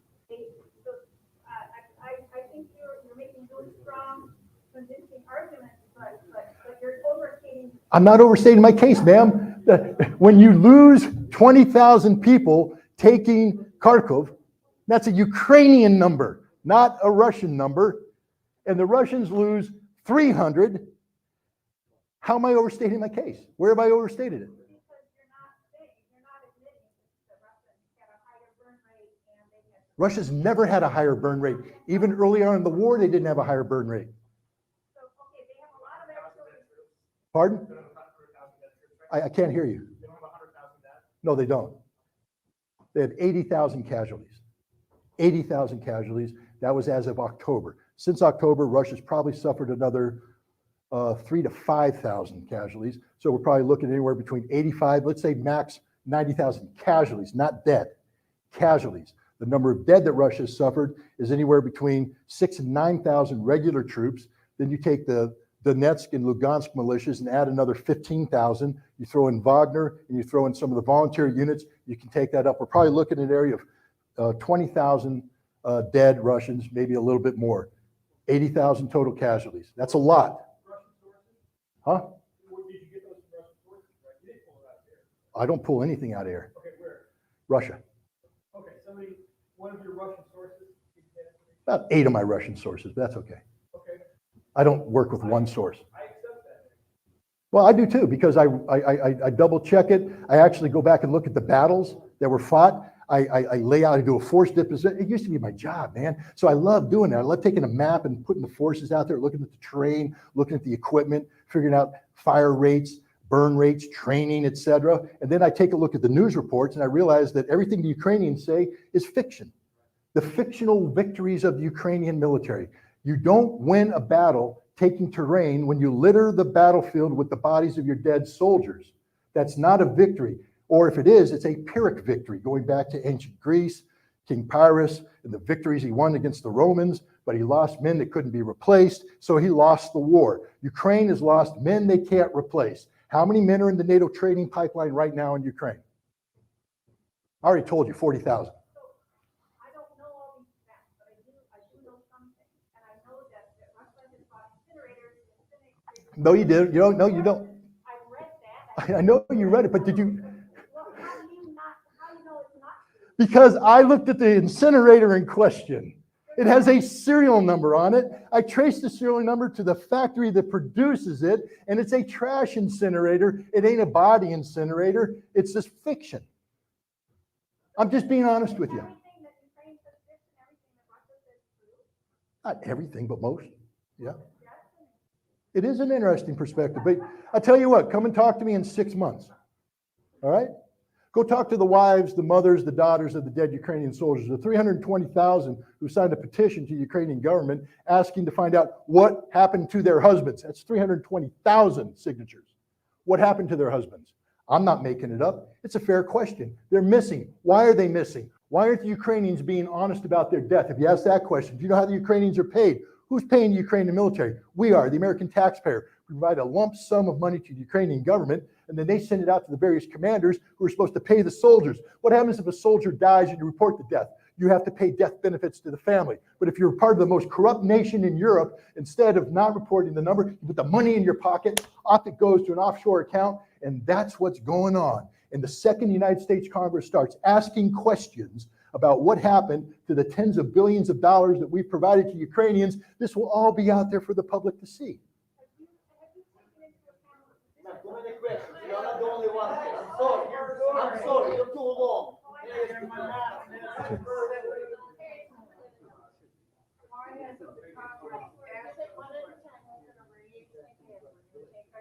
Scott, I'm sorry. To your whole speech today, as I did listen, maybe I want to a little bit clear up your situation. A lot of people that now maybe leaving this place, they still under the question, why such a Putin desperate guy stopped going with such a operation to Ukraine. Maybe a little bit, I know, I've been following you, with talking, I see what you bring up to the media. My question is, maybe you will open up a little bit for us here, if you're familiar with the story, I believe you are, and for somebody who are completely clueless about why exactly Putin went for special, the special Military operation to Ukraine. What was there specifically? We're talking about kids, we're talking about specific laboratories. I'm not talking about Nazis. Nazi is going to be all over. I mean, this right now coming out, on the right and left. What about the kids? What about the trafficking the kids? They have been saying, from what I did hear many months ago, from sources that you've been, maybe kind of communicating to. They've been saying the traffic in Ukraine was the largest in the world, right? You have something. What I'll say this about trafficking. Yeah, the question is, what is the real motive behind Vladimir Putin's initiating a special military operation? The story behind the story. And you brought up some instances. You talk about the trafficking of children. It's more than that. It's trafficking of women. It's trafficking of human beings. Ukraine is one of the most corrupt nations on the earth. It's also one of the most poverty-stricken nations on the earth. There's a lot of people who are suffering because of an economy that doesn't function, and they get sucked into the bowels of Europe. These are women who get sent from Ukraine. They go to Hungary. They become prostitutes to service American servicemen who are operating in Bosnia and elsewhere, NATO servicemen, or men in general. That's there. from my opinion, Putin didn't go to war because of that. That's just an unfortunate reality. Putin's talked about it, people talk, but that's not a justification to go to war. Russia is a very legally minded country. I know I hear the snickers, but they are. I've worked with them, I've dealt with their foreign ministry, and I know that you don't do anything unless in accordance with the rule of law, you cross the T's, you dot the I's. Russia went to war in Ukraine, citing Article 51 of the United Nations Charter, specifically self-defense, and then they had a modification of that, which is preemptive self-defense of a collective security arrangement. That is, when Lugansk and Donetsk declared independence, had the independence confirmed through a referendum, thereby meeting the United Nations need for self-determination. I know it's a sham referendum, guys. I know everybody's going to say that. From the Russian perspective, it wasn't. Just like, for instance, the Kosovo Declaration of Independence that NATO used to justify going to war in Serbia in 1999 didn't meet the same standard. Russia's just using the NATO standard. And so they recognize the independence of Lugansk and Donetsk. Now they form a collective security agreement, which means, because without this, Russia couldn't intervene. Because what happened in Donbass was an internal Ukrainian struggle between Ukrainian Russians and the Ukrainian government. But now that you make Donetsk and Lugansk independent, and they unite, because even then it doesn't work, because now it's two independent nations at war with Ukraine. Russia has no beef in this. But if you form a collective security agreement, now Russia is part of a collective security arrangement, and Russia can carry out preemptive self-defense. The preemption was the 60 to 100,000 Ukrainian troops that the United States has been training since 2015, who were based in eastern Ukraine, who were preparing, as they now acknowledge. I think a Ukrainian general just came out and said, yep, we're getting ready to launch a big offensive. So Russia said, we're not going to let that happen. And under the Caroline Doctrine, 1836, a U.S. ship up by the Canadian coast was sending arms over to then British Canada, and a British naval vessel attacked it. And they said, well, you can't attack an American ship. That's war. And the Brits said, nope, that's preemptive self-defense. You were carrying rebels and equipment. You were going to land them on the soil where they were going to attack the British. We have every right to preempt this. And the international courts have found that to be the case ever since. When NATO made its case about its intervention against Serbia, the Caroline decision was front and center in the legal justification for it, and it's front and center in the Russian justification for preemptive self-defense by attacking the people in Donbass. Now, people say, well, Scott, if they're just going to worry about the Donbass, why attack all of Russia? I don't know. Gosh, the Desert Storm, the war I was involved in, it was supposed to be about the liberation of Kuwait. A Chapter 7 resolution was passed by the Security Council authorizing military force to be used to liberate Kuwait. But we decided to liberate Kuwait, we had to go to war against all of Iraq. We bombed the living dupe out of it, everything. And when we launched the attack, it came through Iraqi soil. The famous left hook came up through southern Iraq, threatening the forces on the plain. We put airborne forces into southern Iraq. Iraq, not Kuwait. My point is, once a decision is made to go to war to accomplish an objective, you can use whatever means necessary to accomplish that objective because it's war or a special military operation disguised as war. However, now we're into semantics. War is war, people killing people is people killing people. But your question about the special military operation, you mentioned biolabs. I don't want to get too much into this because it's a huge problem. Well, what I'm going to say is this, that when the Soviet Union fell, and I'll back this up by saying this, I'm personal friends with the people who ran the biolabs, who put the contracts in. So I'm going to start off by saying that I don't impugn any ill intent on their part. These are men and women of honor and integrity, and for me to believe that they were involved in something like that would be a bridge too far. So, but I'm going to explain why I'm saying what I'm saying. Soviet Union collapses, you have viable biological warfare facilities throughout the Soviet Union, to include Ukraine. One of the goals, when the Soviet Union collapsed, we, the United States, were worried about what happens to these laboratories, what happens to the deadly pathogens that were contained in them, but also, as important, what happened to the scientists that work there. Because let's say we can get rid of all the deadly pathogens, if we don't have viable employment opportunities for these scientists, they go off elsewhere and do their dirty deeds other places. So we came in, and under the Defense Threat Reduction Act, the Nunn-Lugar bill, cooperative threat reduction, millions of dollars, hundreds of millions of dollars. We took over these labs, and we were supposed to get rid of the pathogens. One of the problems I have is when I'm reading what's going on, we have the head of the Defense Threat Reduction Agency responsible for Ukraine in February of this year saying, yeah, gosh, we're a little nervous if the Russians take over some of these labs because they're scientists being scientists, chuckle, chuckle, chuckle. There might be some of their old work in the refrigerators.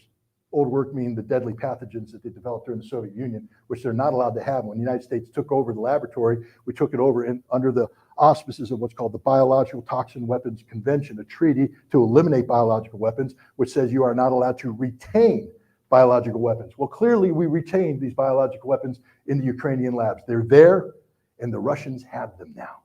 They know what's going on. The other thing that we're not allowed to do is produce offensive biological weapons. That's a violation. But here's the problem with the American interpretation. You see, I'll give you an example. I was a firefighter in New York, and I was a hazmat guy because of my experience in Iraq with weapons of mass destruction. So I was the hazmat guy, I was the WMD guy. So I went and got trained at all the federal facilities. For instance, I went to Anniston, Alabama, where we trained in live nerve agent. So we'd go in with Sarah nerve agent, VX nerve agent, we're wearing the gear. And the idea was to give us confidence to operate so that if anything really bad happened, we could say, we've been there, we've done that, we know how to do this, our equipment works, we have confidence. But here's the question nobody's asking. Who's sarin and who's VX? Where did that come from? Because isn't there a chemical weapons convention that bans this? It bans it. You're not allowed to have it, but we have it. And we have it in significant quantity because we're using it to train these firefighters. Well, you see, that's not offensive, that's defensive. That's our definition. But I can guarantee you that if the Iraqis decided that they wanted to have production capability to produce sarin and VX nerve agent and said, we're just doing it for defensive purposes, boys, we say, nope, violation, we're taking you out. We have a different interpretation. Remember the anthrax that got put around in the mail in October of 2001? Where'd that come from? Well, we know now, we know. It was produced in Dugway, Utah, by the equivalent of this facility where people like me go to train in a biological environment where we learn to operate with live anthrax agent operating. Where's that anthrax agent come? We produce it. We put it in a tube, it's a little tube, and they go up into the disseminator and they squeeze a little bit of it in there, seal it up, and it's disseminated out, and we come in and do our thing, and it's all cool and dandy, except that ain't defensive, ladies and gentlemen, because that same tube put stuff in an envelope, mailed it around, and became an offensive biological weapon. There is no distinction between defensive and offensive when you're dealing with the actual pathogens involved. And yet we do this all the time, and we were doing it in Ukraine. We were doing numerous programs that we described as defensive in nature, but the reality is that the material that are used in there can become offensive just by using it offensively. And we're dealing with biological agent. It doesn't take much to kill a lot of people. This is something the Russians were very worried about, and it's one of the things that they've been addressing through their special military operation. But here's the problem. They've captured the documents. They have all the documents. They have the agent. They have everything. And they did what they're supposed to. They went to the Security Council of the United Nations, and they filed a report, a claim. They wanted it to be investigated. The United States vetoed it. We won't allow it to happen because we don't want the truth to come out. So as American citizens, I would invite every one of you to write your congressmen or women and say, we need an investigation into what's going on in Ukraine. We need to know the truth about the American-funded and organized bioweapon lab in Ukraine. Yes, sir, in the back. First off, you seem extremely enamored with Vladimir Putin. Said if it wasn't Putin, Russia would be what it is. That's it. Vladimir Putin today, called him uncorruptible, uncorruptible Iraq. What are your thoughts about Aleppo or Grozny or Georgia or the poisoning of political adversaries in London or what about those? It doesn't sound incorruptible or this does not sound like an incorruptible man. What are my thoughts about Grozny? We'll start with Grozny. He's referring to the Chechen conflict. There were two, actually. One in the early 1990s, fought to a stalemate. left a anti-Russian, Islamic-oriented Chechen government in place, one that was being actively funded by the Central Intelligence Agency, where we were transferring Wahhabists from the Middle East to Chechnya to indoctrinate them into the ideology of hate and destruction against all things Russian. We were giving them weapons and training and guidance. So there was a second Chechen war. It was a bloody, brutal war. I'm not going to sit here and sing the praises of how the Russian army conducted itself. What I will say is this: when that conflict ended in 2005 with a Russian victory, Chechnya changed. Go to Chechnya today and compare and contrast Grozny today with what it was then and tell me that Russia did something wrong. Now we talk about Aleppo. I don't know what you want to talk about Aleppo. Aleppo was literally a Syrian government victory with Russian and Iranian assistance against a hateful Islamic extremist ideology that was holding a city hostage.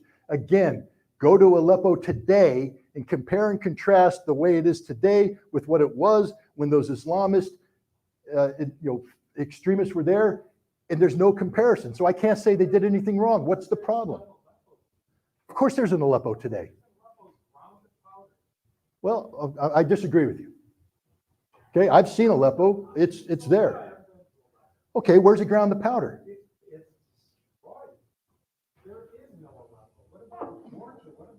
Georgia, you got to be careful there because now you're talking about a place that my wife's from Georgia, so I know a lot about Georgia. What about Georgia? No, I'm not talking about my wife. I'm just telling you, I know Georgia very well. What's the problem with Georgia? No, but what's your problem with Georgia? I don't have an excuse. I have facts. Okay.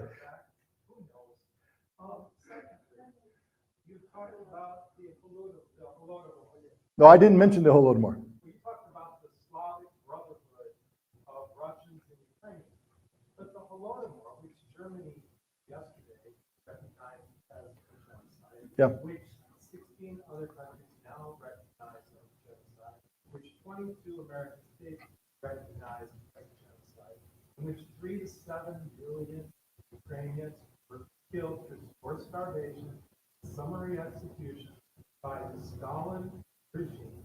I don't see how that can lead to brotherhood. Okay, that's your point. I respect your point. Next point. You have no comment. I disagree with everything you say about the characterization of the Holodomor. Do you want to have a debate about it now, or we can do it later over a beer? It's up to you. Okay. Yes, sir. That's not good enough.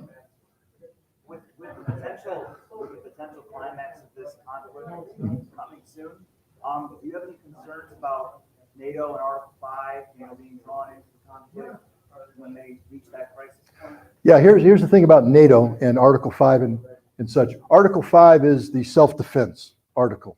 It's an attack against one is an attack against all. Article 5 has been implemented one time after 9/11. It was implemented not because Europe was running to help America, it's because America begged Europe to implement under Article 5 to create the political environment of the world coming to America's assistance. There was no combat under Article 5. Luxembourg flew some AWACS aircraft over American territory, and some ships were deployed into the Mediterranean to prevent refugees from coming to Europe. That was the only time Article 5 has been implemented.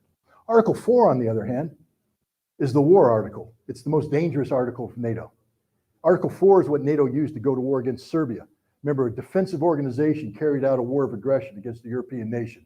NATO, a defensive alliance, carried out a war of aggression against a European nation, Serbia, using Article 4. Article 4 is where NATO gets to come together and describe a situation that presents a security risk and determine what they're going to do about it. Article 4 was justified to go to war against Libya, a war of aggression. Article 4 was used to justify NATO's multi-decade involvement in Afghanistan, nation building. Article 4 is the most dangerous article, not Article 5. There will not be an Article 5 triggering event. Russia is not going to attack NATO. There's no reason for us to attack NATO. They don't want to attack NATO. It just isn't going to happen. The question is, what is NATO going to do in Ukraine? Right now, we have a NATO member, Poland, talking about perhaps annexing Western Ukraine, which used to be part of Poland back in the 1920s, 1930s, was stripped away in 1939, Ribbentrop-Molotov, Germans occupied, Russians won the war, reoccupied, stripped it back, gave it back to Ukraine. Poland believes that that's Polish territory. And so Poland is initiating internal domestic actions that could lead to a Polish intervention in Western Ukraine. If they do that void of NATO umbrella, then Poland will be defeated. Poland's only hope of success is to get NATO under Article 4 to deem the situation in Western Ukraine to be of such important security matter to European security that NATO is going to intervene, create a no-fly zone, create a humanitarian corridor to protect the refugees that are coming in. And now we have a situation where Russia could very well fight NATO troops on Ukrainian soil, Article 4, not Article 5. The other danger comes in Transnistria, Moldova. Right now, Ukraine is talking about, this is a breakaway republic, Moldova, and right now it's separated from main Russia part by the province of Odessa and Nikolaev. The Moldovans right now are saying they want it back. The Romanians are talking about helping the Moldovans bring it back. The Ukrainians are saying, why do we want to wait until Russia takes Odessa? Let's attack now. That's a big danger. Article 4 could be invoked under that. Article 4 could bring NATO and Russia into a war over Transnistria. The biggest threat to European security today is Article 4 of the NATO Charter. Yes, sir. Why would Zelensky outlaw the Ukrainian Orthodox Church? Why would Zelensky outlaw the Ukrainian Orthodox Church? Well, because we're dealing with symbols of nationality. The concern on the part of Zelensky is because of the significant Russian population in Ukraine, that the Russian Orthodox Church could actually hold sway over more people in Ukraine than the Ukrainian Orthodox Church. But this is an issue that predated the current conflict. Early on, before the war started, the Ukrainian church broke away from the larger Russian church family and started practicing on their own and starting to threaten the Russian Orthodox churches, and now is part of this cultural genocide, we might call it, between the Ukrainians and the ethnic Russians of Ukraine. They're outlawing the Russian Orthodox Church. Yes, sir. I'll go until they stop asking questions. Okay. I promised them that I would answer their questions. Okay, so as long as you want to ask questions, I'll answer your questions. Yes, sir. You got to slow down, sir, because I'm deaf. You're giving some sort of like Mickey Mouse reason for the escalation. You're talking about some generals that we're going to have a big escalation. We're going to have a big. You got to slow down, please. I can't hear you. You're giving Mickey Mouse reason for this escalation. You're talking about some generals said we're going to have a big offensive. The reason for it was that it developed in a war of attrition. The DPR and LPR started losing, or went stale. That's the true reason for that. So I don't understand your question. I'm going to come over here because I literally had things blow up in my head and I can't hear. I'll repeat your question. You're giving some sort of like Mickey Mouse reason for it. Okay. You're saying some generals said we're going to have a big offensive. You're saying Some generals. no, you literally said a Ukrainian general said we're going to have a big offensive, and that's why they invaded. Oh, yeah. No. Yeah. Okay. Go on. Yep. The true reasoning for it is because the development was stalemate, basically a war of attrition. The LPR and GPR couldn't advance. That's why Russia did what it did. Am I correct? No, but what's your question? That's my question. Okay. Why am I wrong? All right. No, I'll explain. All right. I got the question now. Yeah. The question is, I was giving Mickey Mouse reasons about why Russia launched their attack on Ukraine. That my reason that a Ukrainian general said there was going to be an attack against the Donbass is wrong.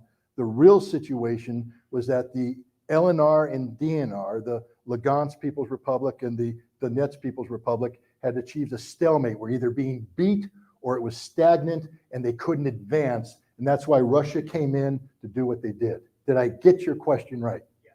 Thank you. It's tough. I'm not being facetious here. I literally am deaf, so I couldn't hear you. Why are you wrong? Well, first of all, when Minsk started, do you know the numbers of troops that were in the LNR and DNR militias? 60 to 80,000. You know how many troops they had when the current invasion started? 10,000. Why? No, because they demobilized because of Minsk and because of Minsk 1 and Minsk 2. They demobilized. They sent people home because they believed that there was going to be a peace treaty. You know who didn't demobilize? How many Ukrainian troops were on the other side of the border when Minsk was started? I'll help you out, 30,000. How many were on the border when this war started? I'll help you out again, 60 to 100,000. The one side that was escalating numbers was the Ukrainian side. The side that was de-escalating numbers was the DNR and LNR. Who was weaker, who was stronger, who was prepared to launch the attack? It isn't fiction what the Ukrainian general was saying. Everybody recognized it. Say again? No, the media sources that reported them haven't provided me with the name. There's mass graves in Donbass too. I can't hear you. There's mass graves in Donbass too somewhere, right? I don't know, are there? The same media sources said we found mass graves, so wait for them. I mean, this is like, media sources said Trump lived in Russia, this is the same like nonsense, dude. You just call me dude? That's okay. I just wanted to, I just wanted to make sure. Look, the media isn't perfect. There's propaganda on both sides. There's disinformation, distortion. We'll find out when the history books are written. What we do know right now is that there are hundreds of thousands of Russian troops in Ukraine.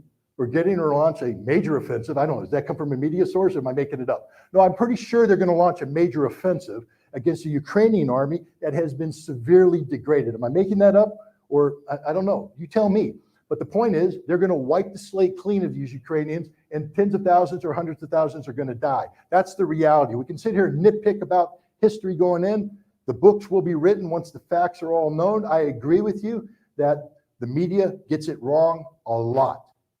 Sometimes things are said that aren't true. Some things aren't reported that are true. We'll find out. But we're here today to talk about how we stop a war in Ukraine.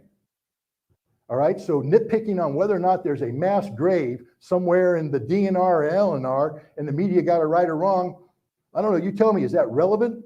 I think what's relevant is how we prevent 700,000 Russian troops from sweeping in and creating a repeat of the destruction of Army Group Center with the Ukrainians running for their lives and getting machine gunned down before the advancing Russian tanks. I'd like to prevent that. Yes? I've heard that NATO is weak and that there's a chance it could be dismantled. Is that a possibility? The question is, she heard that NATO is weak and there's a chance that it could be dismantled. Let me answer the first part of that question. Weak is always a relative term. Weak as compared to what? I will tell you this, when I was in the military, when the Cold War was running, NATO wasn't weak.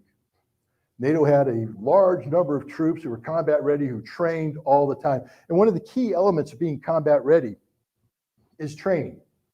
When I was in the Marine Corps, 29 Palms trained to fight the Russians, I was in the field 240, 250 days a year, consistently in live fire exercises, perfecting the art of killing Russians. That was it. That's all we did. We lived, breathed, fought it, slept it. That was my life. Now, the interesting thing about that is the moment we stopped training, I stopped becoming an efficient killer. Training has to be constant, and it's very expensive. And when the Cold War ended, we decided we didn't need to train like this anymore. It was too expensive. We wanted a peace dividend. So we stopped training to that level. We became less lethal. The other thing is the way we were organized to fight. During the Cold War, we were capable of fighting multiple corps level operations in parallel under an army group against the Soviets. Large scale ground combat, combined arms combat. Well, we had 300,000 troops on the ground in Germany, and we were going to deploy another 250,000 troops for 550,000 combat forces on the ground, thousands of aircraft, tens of thousands of tanks. That's all there. We could do it back then. Sometime in, I can't give the exact date, sometime in the 2000s, we withdrew the last tank from Europe. We went from having tens of thousands of tanks to no tanks. Weakness is a relative thing, but I'm here to tell you right now, tens of thousands of tanks is strong. 0 tanks is weak. Okay, now we take the Germans, the vaunted German military. They used to have numbers of divisions deployed, ready for defense, trained all the time, ready to fight on drop of the hat. They weren't willing to sacrifice a square inch of their territory to the Soviet invasion. They wanted to fight from the start. Then the Cold War ended, and the Germans said, we don't need this military anymore. They don't train, they don't equip, their stuff rots. In order to get a battalion deployed to Lithuania as one of the vaunted NATO battle groups, they had to cannibalize the existing armored brigades to get one battalion capable of deployment. That battalion is not combat capable. Combat capable implies combat proficiency. There's nothing proficient about that battalion. If a battalion got in a fight with the Russians today, that battalion would be destroyed on the first day of combat, because that battalion doesn't know what the reality of 30,000 rounds of high explosive ammunition impacting on your position. They've never trained for that. They're not prepared for that. And that's the rest of NATO too. NATO simply cannot fight the kind of war that's being fought in Ukraine today. NATO is a weak organization. It is a paper tiger. The British Army, so Mike drove me around, showed me the Michigan University football stadium. 110,000 people you can stuff in that thing? You could put the British Army in there and still have 40,000 empty seats. British Army. French Army deployed thousands of troops to Africa, Operation Sahel. Couldn't get to Africa without the US Air Force though, because they can't deploy. Europe can't fight. They don't know how to fight. They haven't trained to fight. They're not prepared to fight. Maybe they're going to wake up because of this war, but that costs money. Now we come back into the budget issue. Why is the NATO military the way it is? Because they didn't want to spend the money necessary, because Uncle Sam was there to back them up the whole time. Well, Uncle Sam has lost his combat capability. You know, we spent 20 years fighting a conflict in Iraq and Afghanistan. We are experts at killing wedding parties in Afghanistan and kicking down the doors of civilian homes in Iraq. What we're not experts at is waging large-scale ground combat in Europe.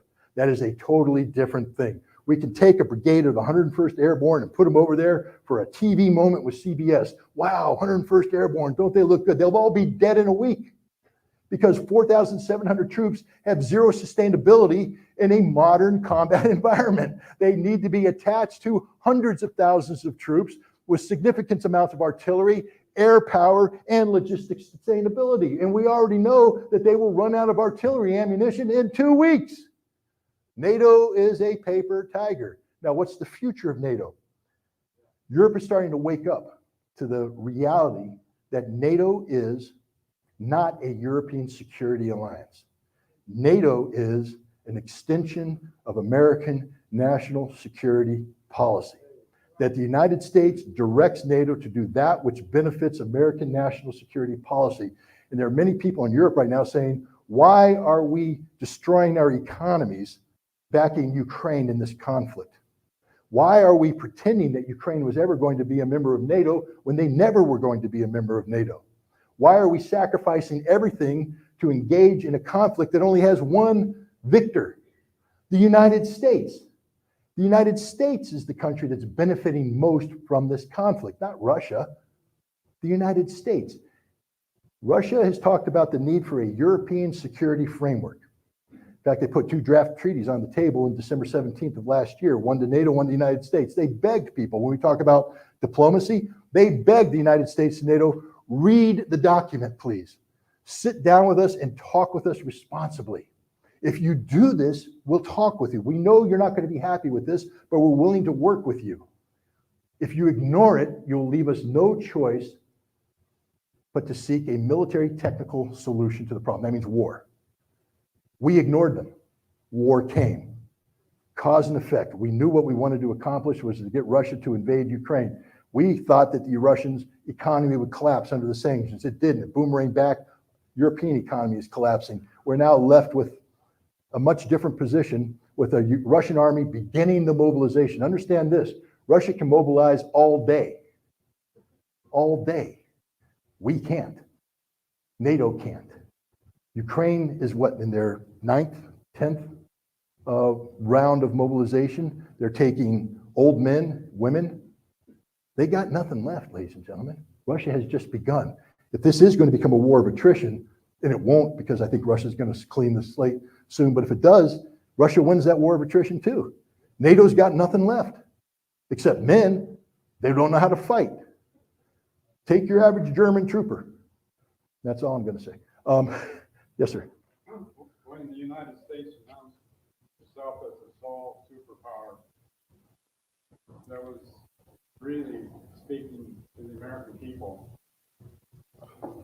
The USA is announcing itself as the sole superpower, and it means the sole imperialist power that plays with financial ruling classes to organize scenarios to make profit.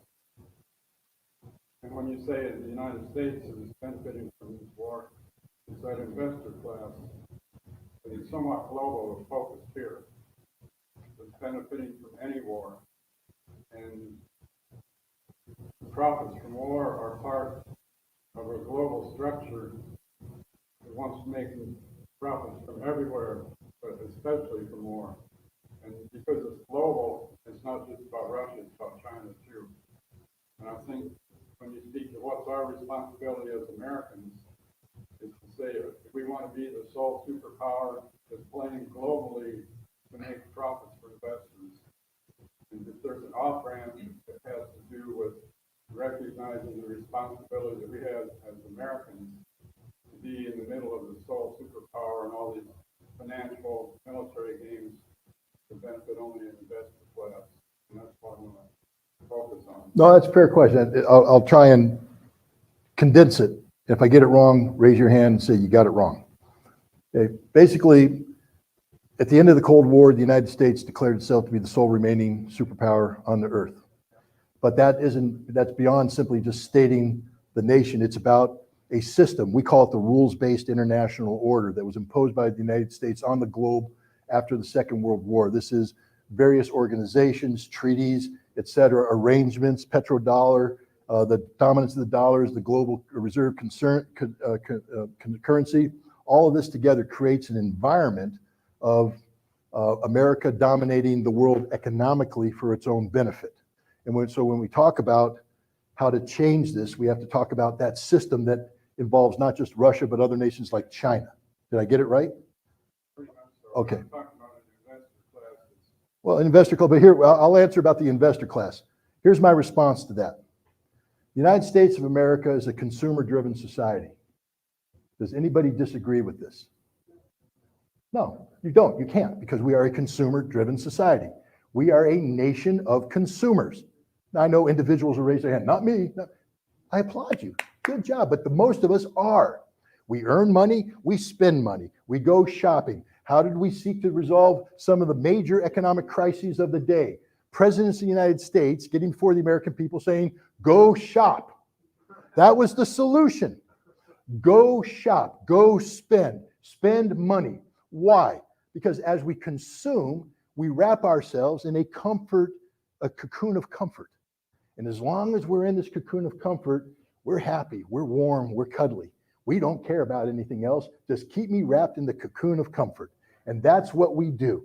And we don't want to rock the boat, because the second we rock the boat politically, we break free of that cocoon and we're not comfortable anymore. And a consumer-based society must be comfortable. We must have the illusion of gainful employment.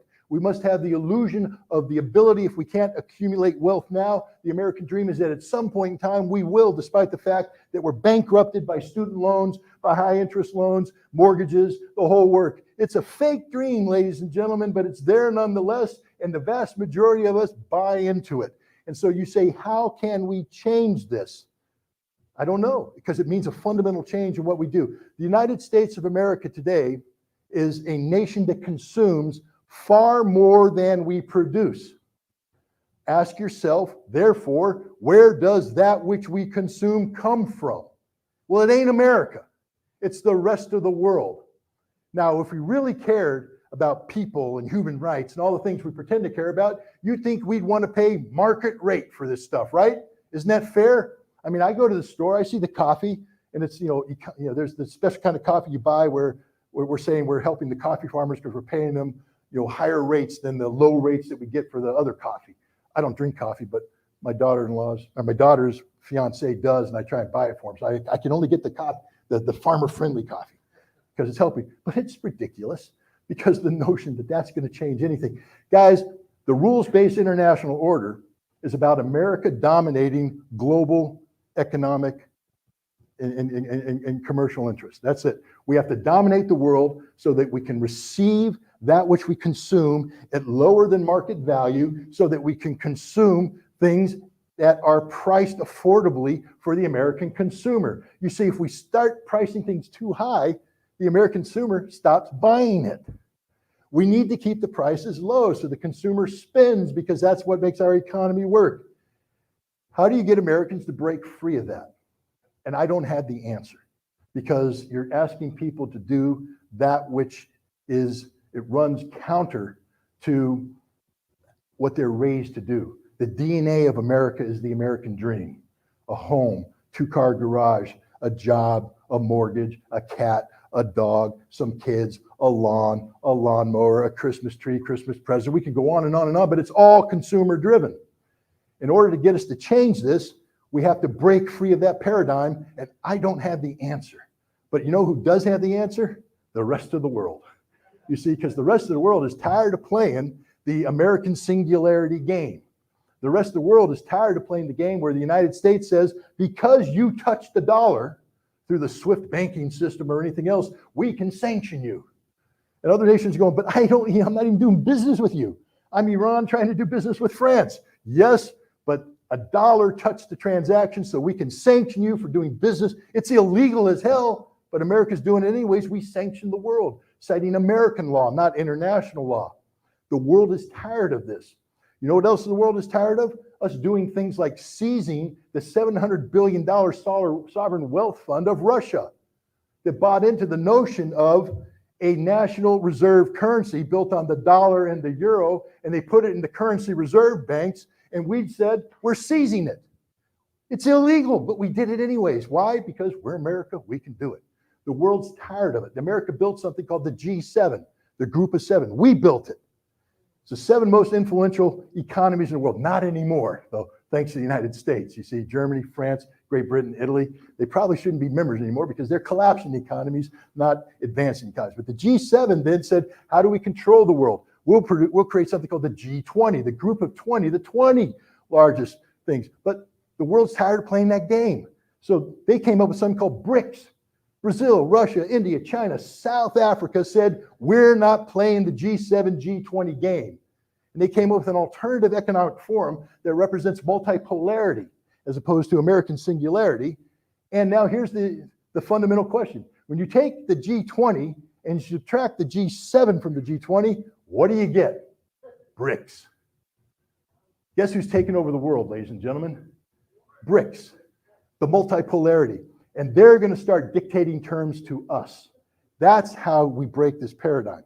So the question isn't how we get America to change from within. The question is how we get America to accept peacefully what's about to happen, which is the world renegotiating the terms of coexistence with the United States economically. And as a consumer-driven nation, we're not ready for that. We're not ready for that, and that's the real danger we face. Sir, in the red, you've had your hand up forever. So you suggested that Russia's reason for intervening in Ukraine is because they want to help protect the Donetsk and Luhansk People's Republics from Ukrainian aggression. Is that a correct general? Yes. Okay. Previously, earlier in your speech, you described NATO's intervention in Serbia as a war of aggression. But in that case, there were ethnic Serbs who were committing ethnic cleansing, forced deportations, and mass killings of ethnic Albanians who wanted to secede and form Kosovo. And NATO intervened to help protect them from that violence. So how is that a war of aggression when how is that a war of aggression when Russia is intervening in Ukraine with a much less logical pretext? There's been no ethnic cleansing against Russians in Ukraine. The current president of Ukraine is a native Russian speaker. How is that a defensive war when somehow the intervention in Serbia was an offensive war? 50 gold stars to the gentleman in the back. And I'm being a little facetious here. Before you start spouting off NATO propaganda, I will ask you the following questions. How many Kosovars were ethnically cleansed, murdered by the Serbians? Give me a number. I think it was a few thousand. Nope, keep going. Less, keep going. You see, the problem is it was a manufactured number. The CIA admits it. We made it up. Do you know what the Kosovo Liberation Army is? The KLA? They were a CIA-trained organization who was tasked by the CIA for carrying out operations inside Kosovo against Serbian populations to to provoke the Serbian army and security forces into reacting. There was one village, it begins with an R, Radek or something, I can't remember. Do you know it? It's a famous one. The media went all over there and filmed all the bodies lying out. Oh my God, look, they murdered everybody. Jesus Christ, it's horrible. They were all KLA fighters. There were no civilians involved in that. Okay, they were KLL fighters who were fighting them. Understand that what NATO called a genocide wasn't. And here's the important thing about Article 51, collective self-defense. The threat has to be imminent. Imminent. And the case made by NATO for the imminent need for intervention was a genocide that never happened. That's the difference. The threat against the Ukrainian or the Russian population of Donetsk was real. 8 years of documented bombardment that killed tens of thousands with 100,000, 60 to 100,000 Ukrainian forces ready to invade. That is genuine. That is real. It was an imminent threat. Russia responded. There's the difference. You see, when you study international law, you have to break things down into its components. And a key aspect of preemptive self-defense is the notion of the imminent threat that must be dealt with. There was no imminent threat in Kosovo. Therefore, the entire argument that NATO put together was a flawed argument, a legally flawed argument. Don't trust me. Trust the lawyers that actually write about this. And then when you take a look at the Russian argument for going into Ukraine, it is sustained over and over and over again by hard fact. That's the difference between the two. Yes, sir.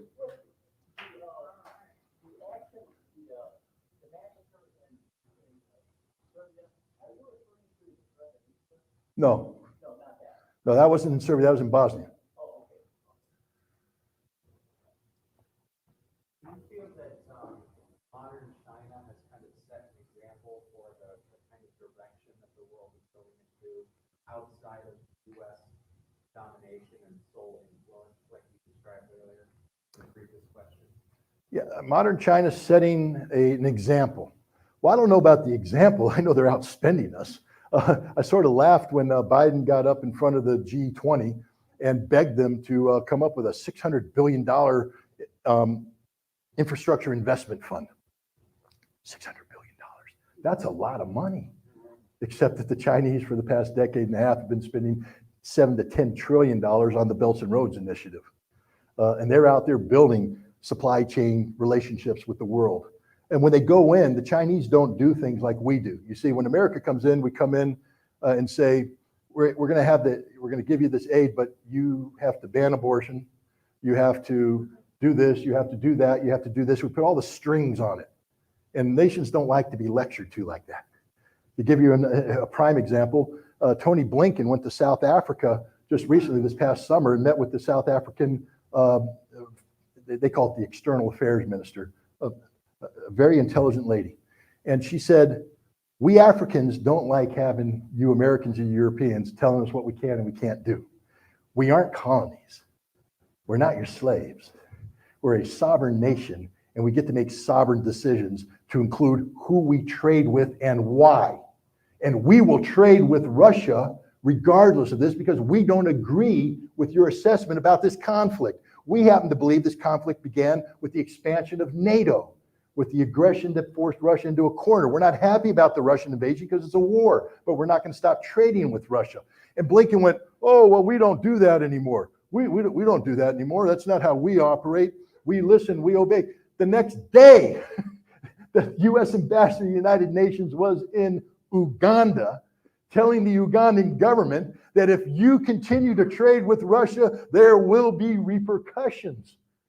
We can't even be consistent in the policies that we claim. The Chinese don't do that. The Chinese aren't perfect. I'm not up here singing the song about China. They come in with some unfair trade practices. They take advantage of their wealth. They leverage debt in a way that gives them control of facilities that they default on the loans. But I'll say this about the Chinese.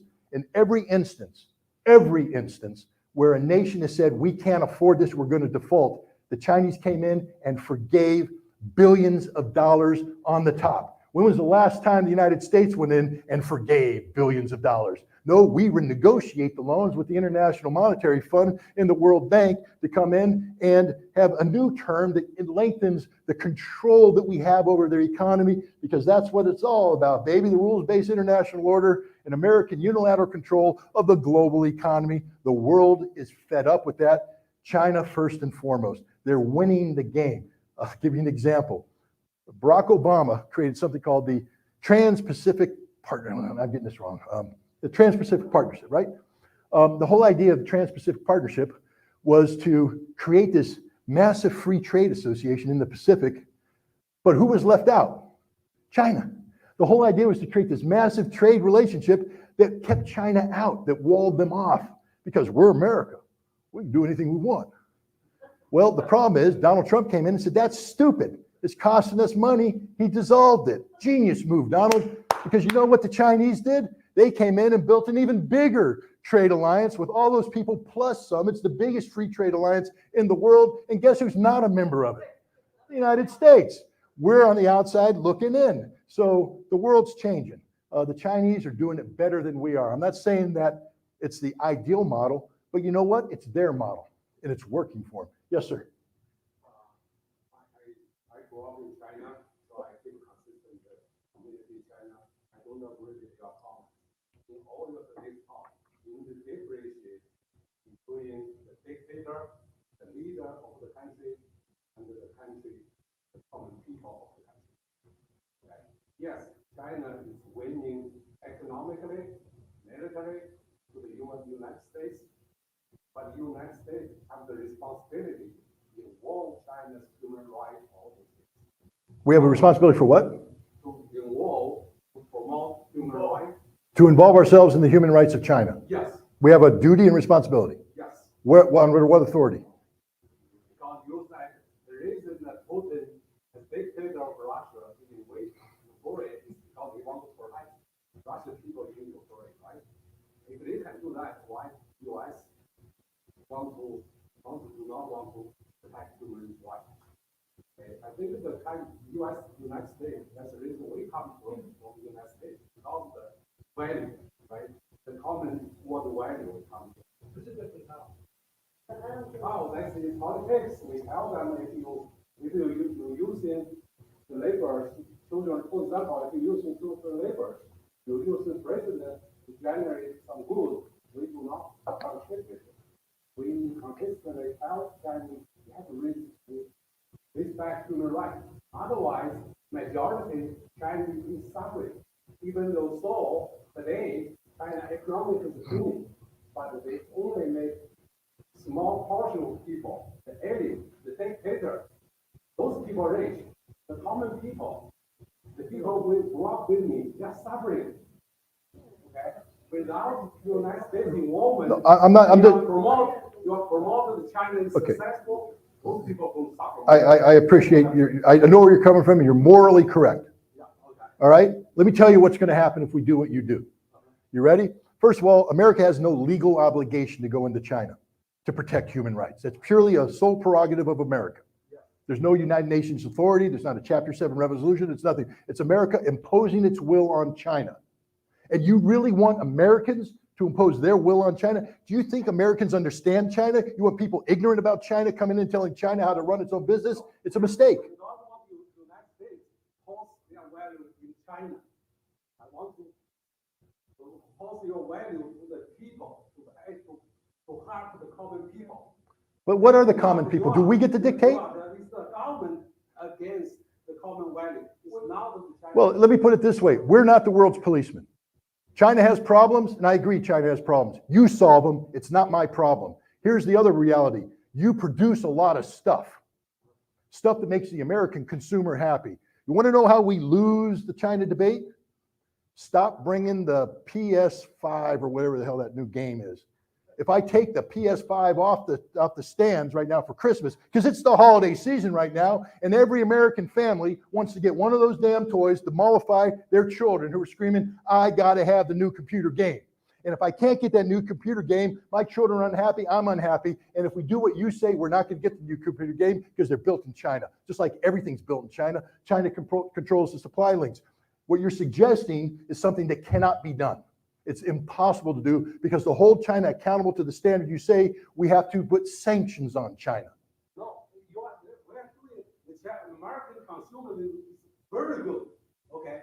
Because American consumer lots of food from China, that's make the Chinese rich. Because make the Chinese people economic booming. Because you buy stuff from China.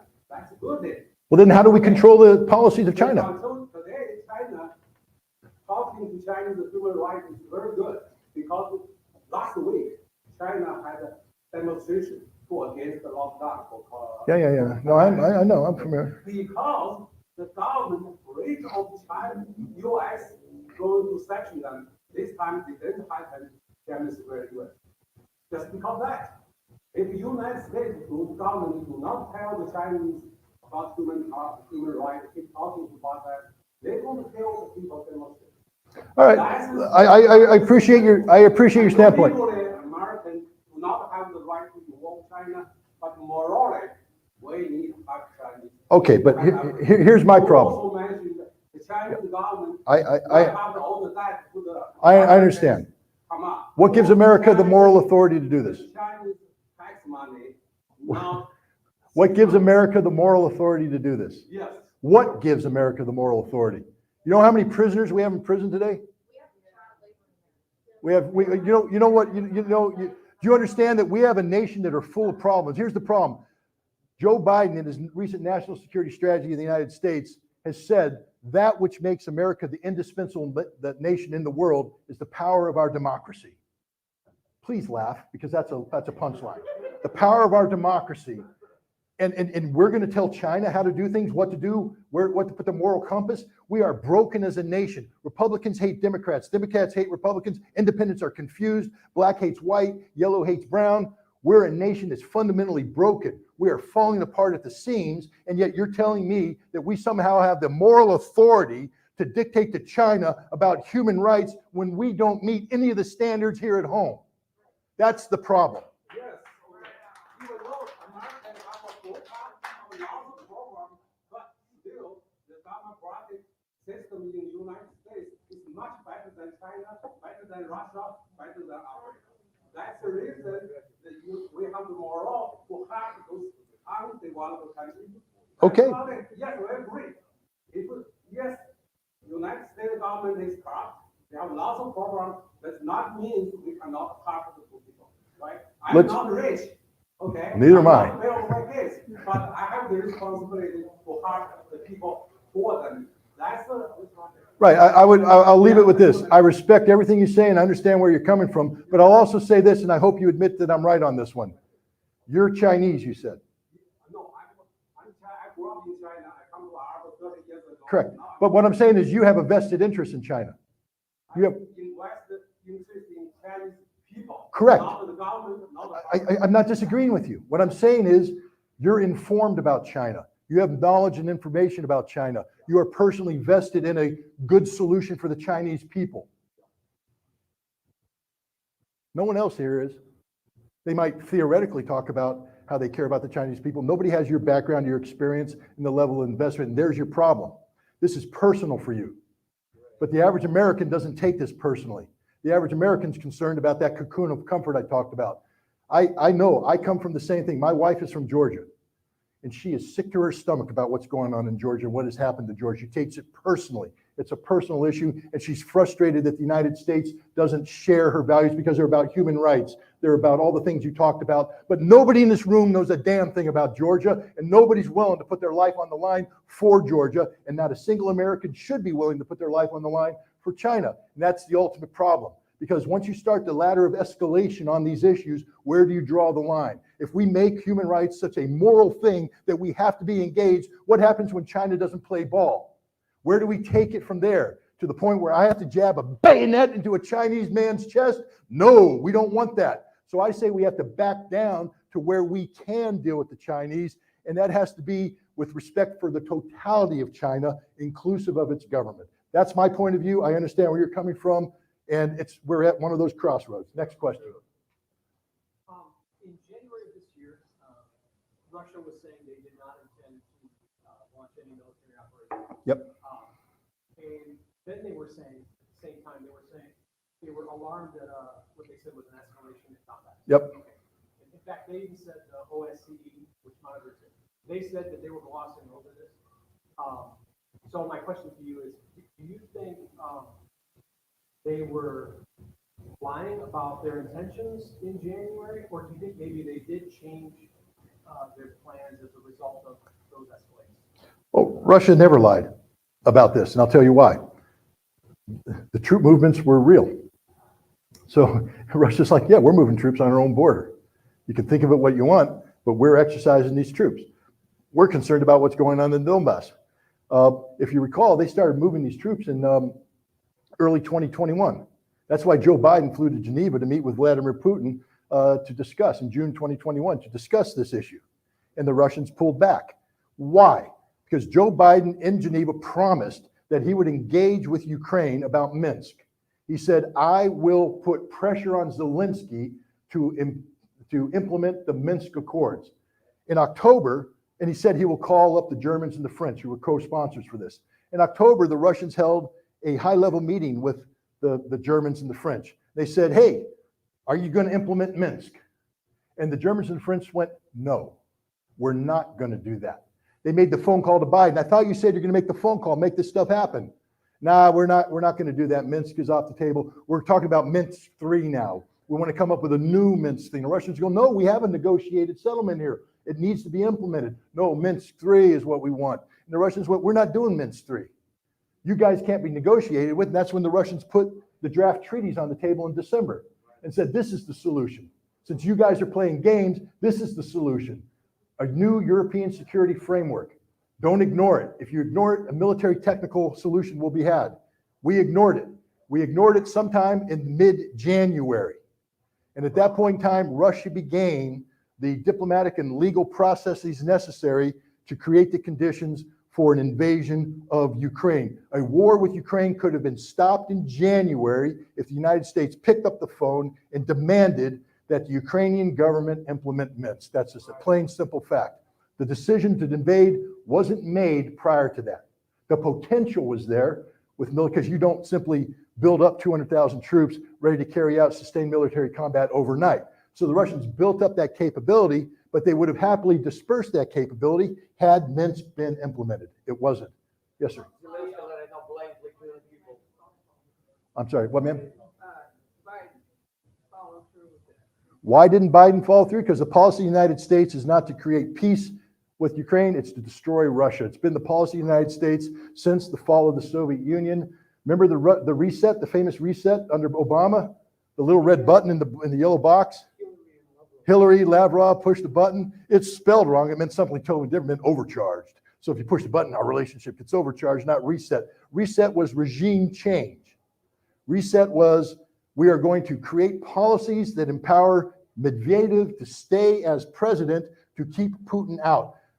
Joe Biden flew to Moscow in March of 2011 at the height of the election period, and he spoke to Russian opposition leaders. Now just put this through your mind for a second. Imagine a Russian leader flying to America and talking to an American political party and saying the following: Joe Biden shouldn't run for re-election. It would be bad for Joe Biden. It would be bad for America. We'd be pretty angry, wouldn't we? Well, Joe Biden went to Russia and told Russian opposition leaders that Vladimir Putin shouldn't run for re-election. It'll be bad for Putin. It'll be bad for Russia.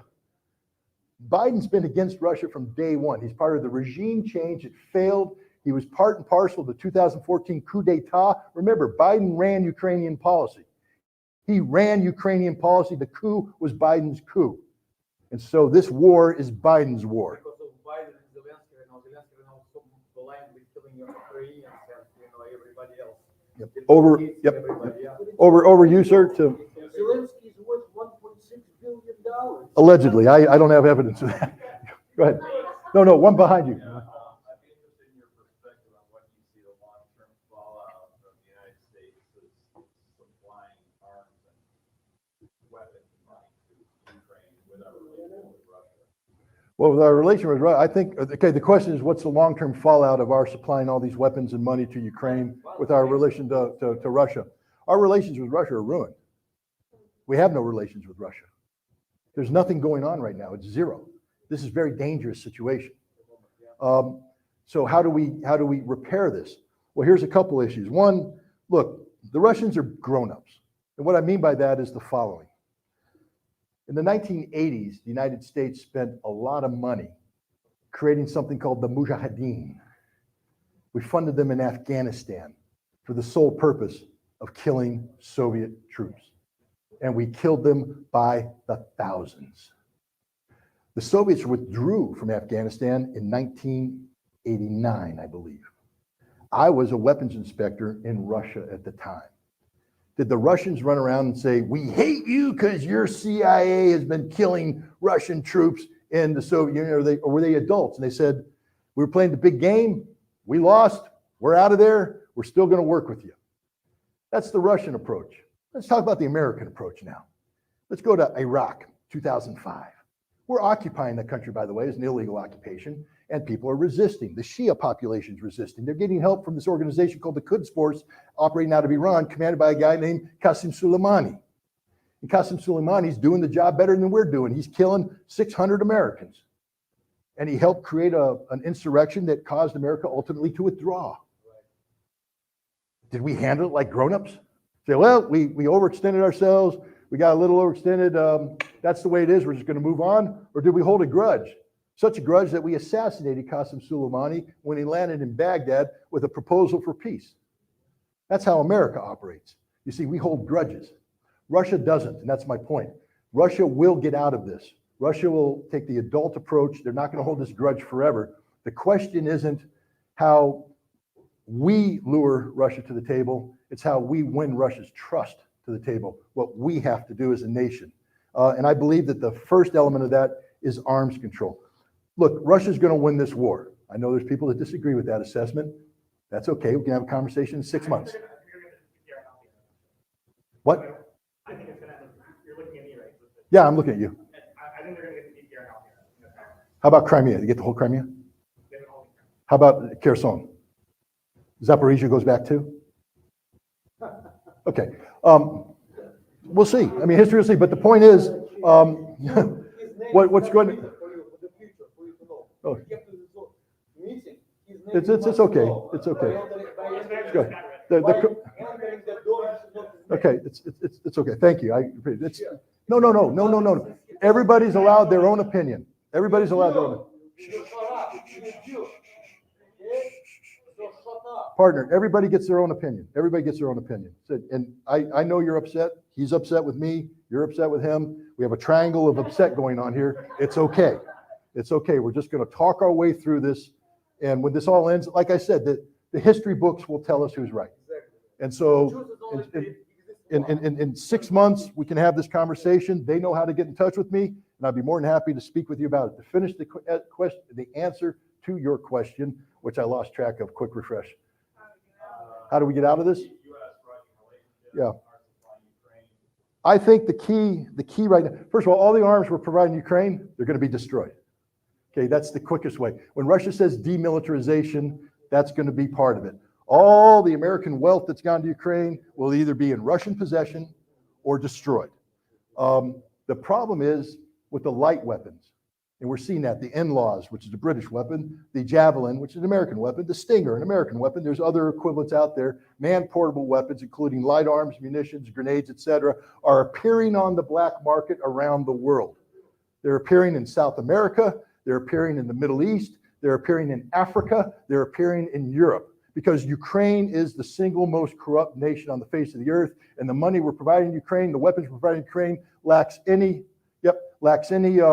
accountability. Rand Paul stood up, and Rand Paul, he'll boo his. The guy stood up and said, before we give $43 billion, why don't we have an inspector general who can account for it? Wouldn't that be nice, especially after the Afghanistan debacle, where we left $9 billion worth of weaponry on the battlefield for the Taliban to take? Why don't we account for this? Can we answer the question, what happens to the NLAW or the Javelin when we send it to Ukraine?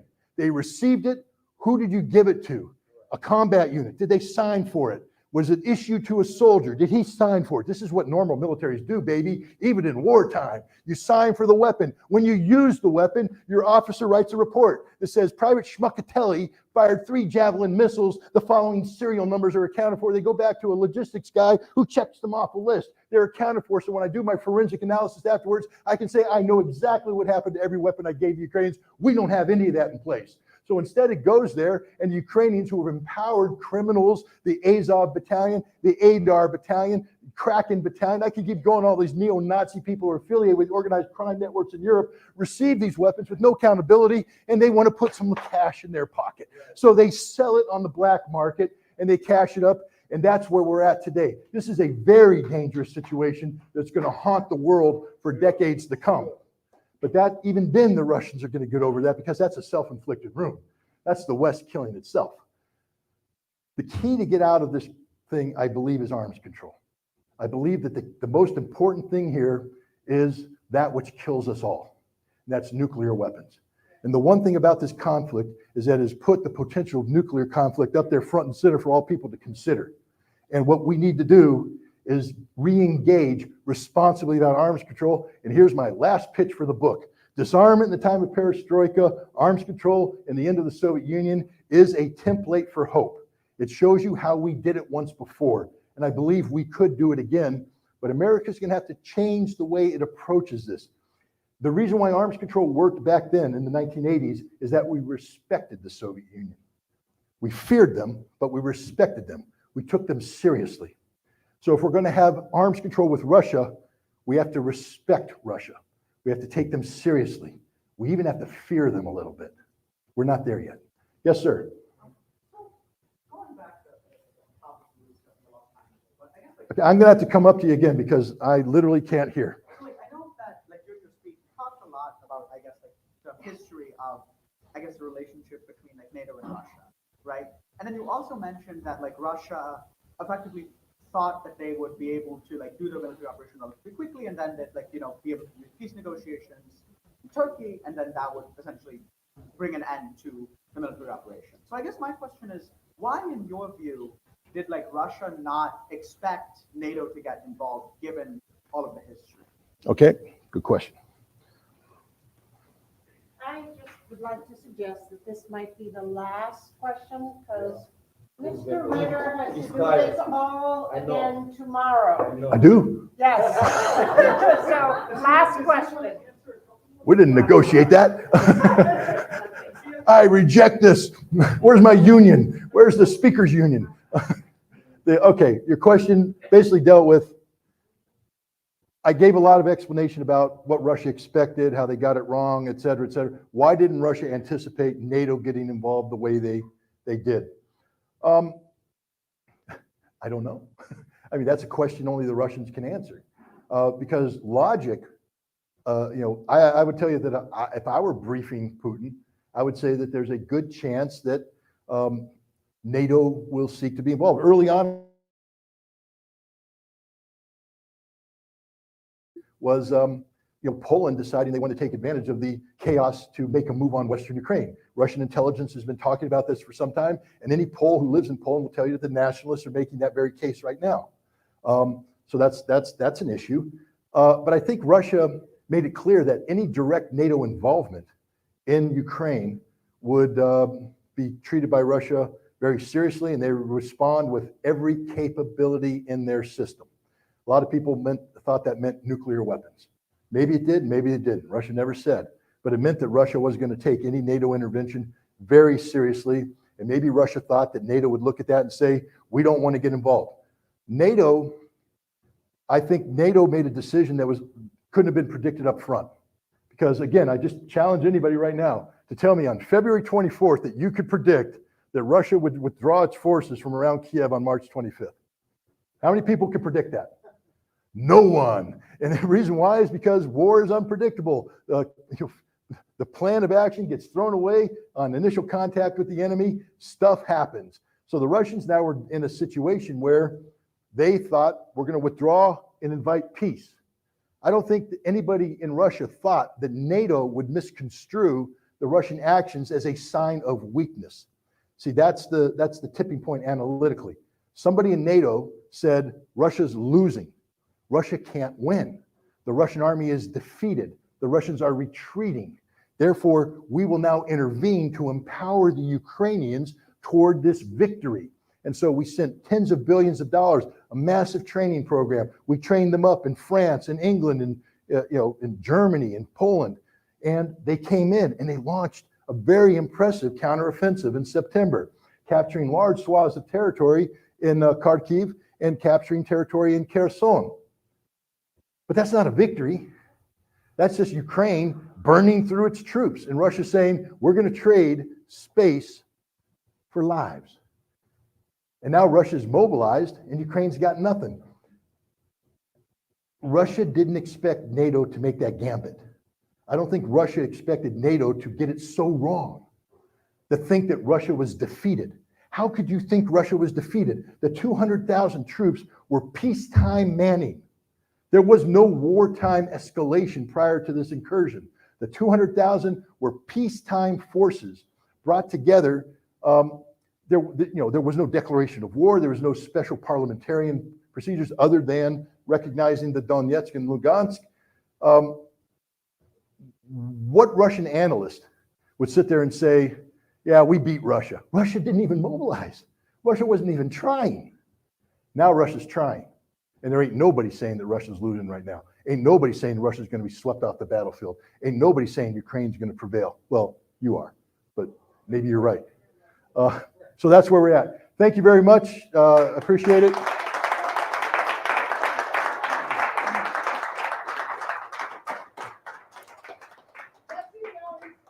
Facebook's out there for sale along with the earlier book, and he will be speaking again tomorrow in the main library at 12.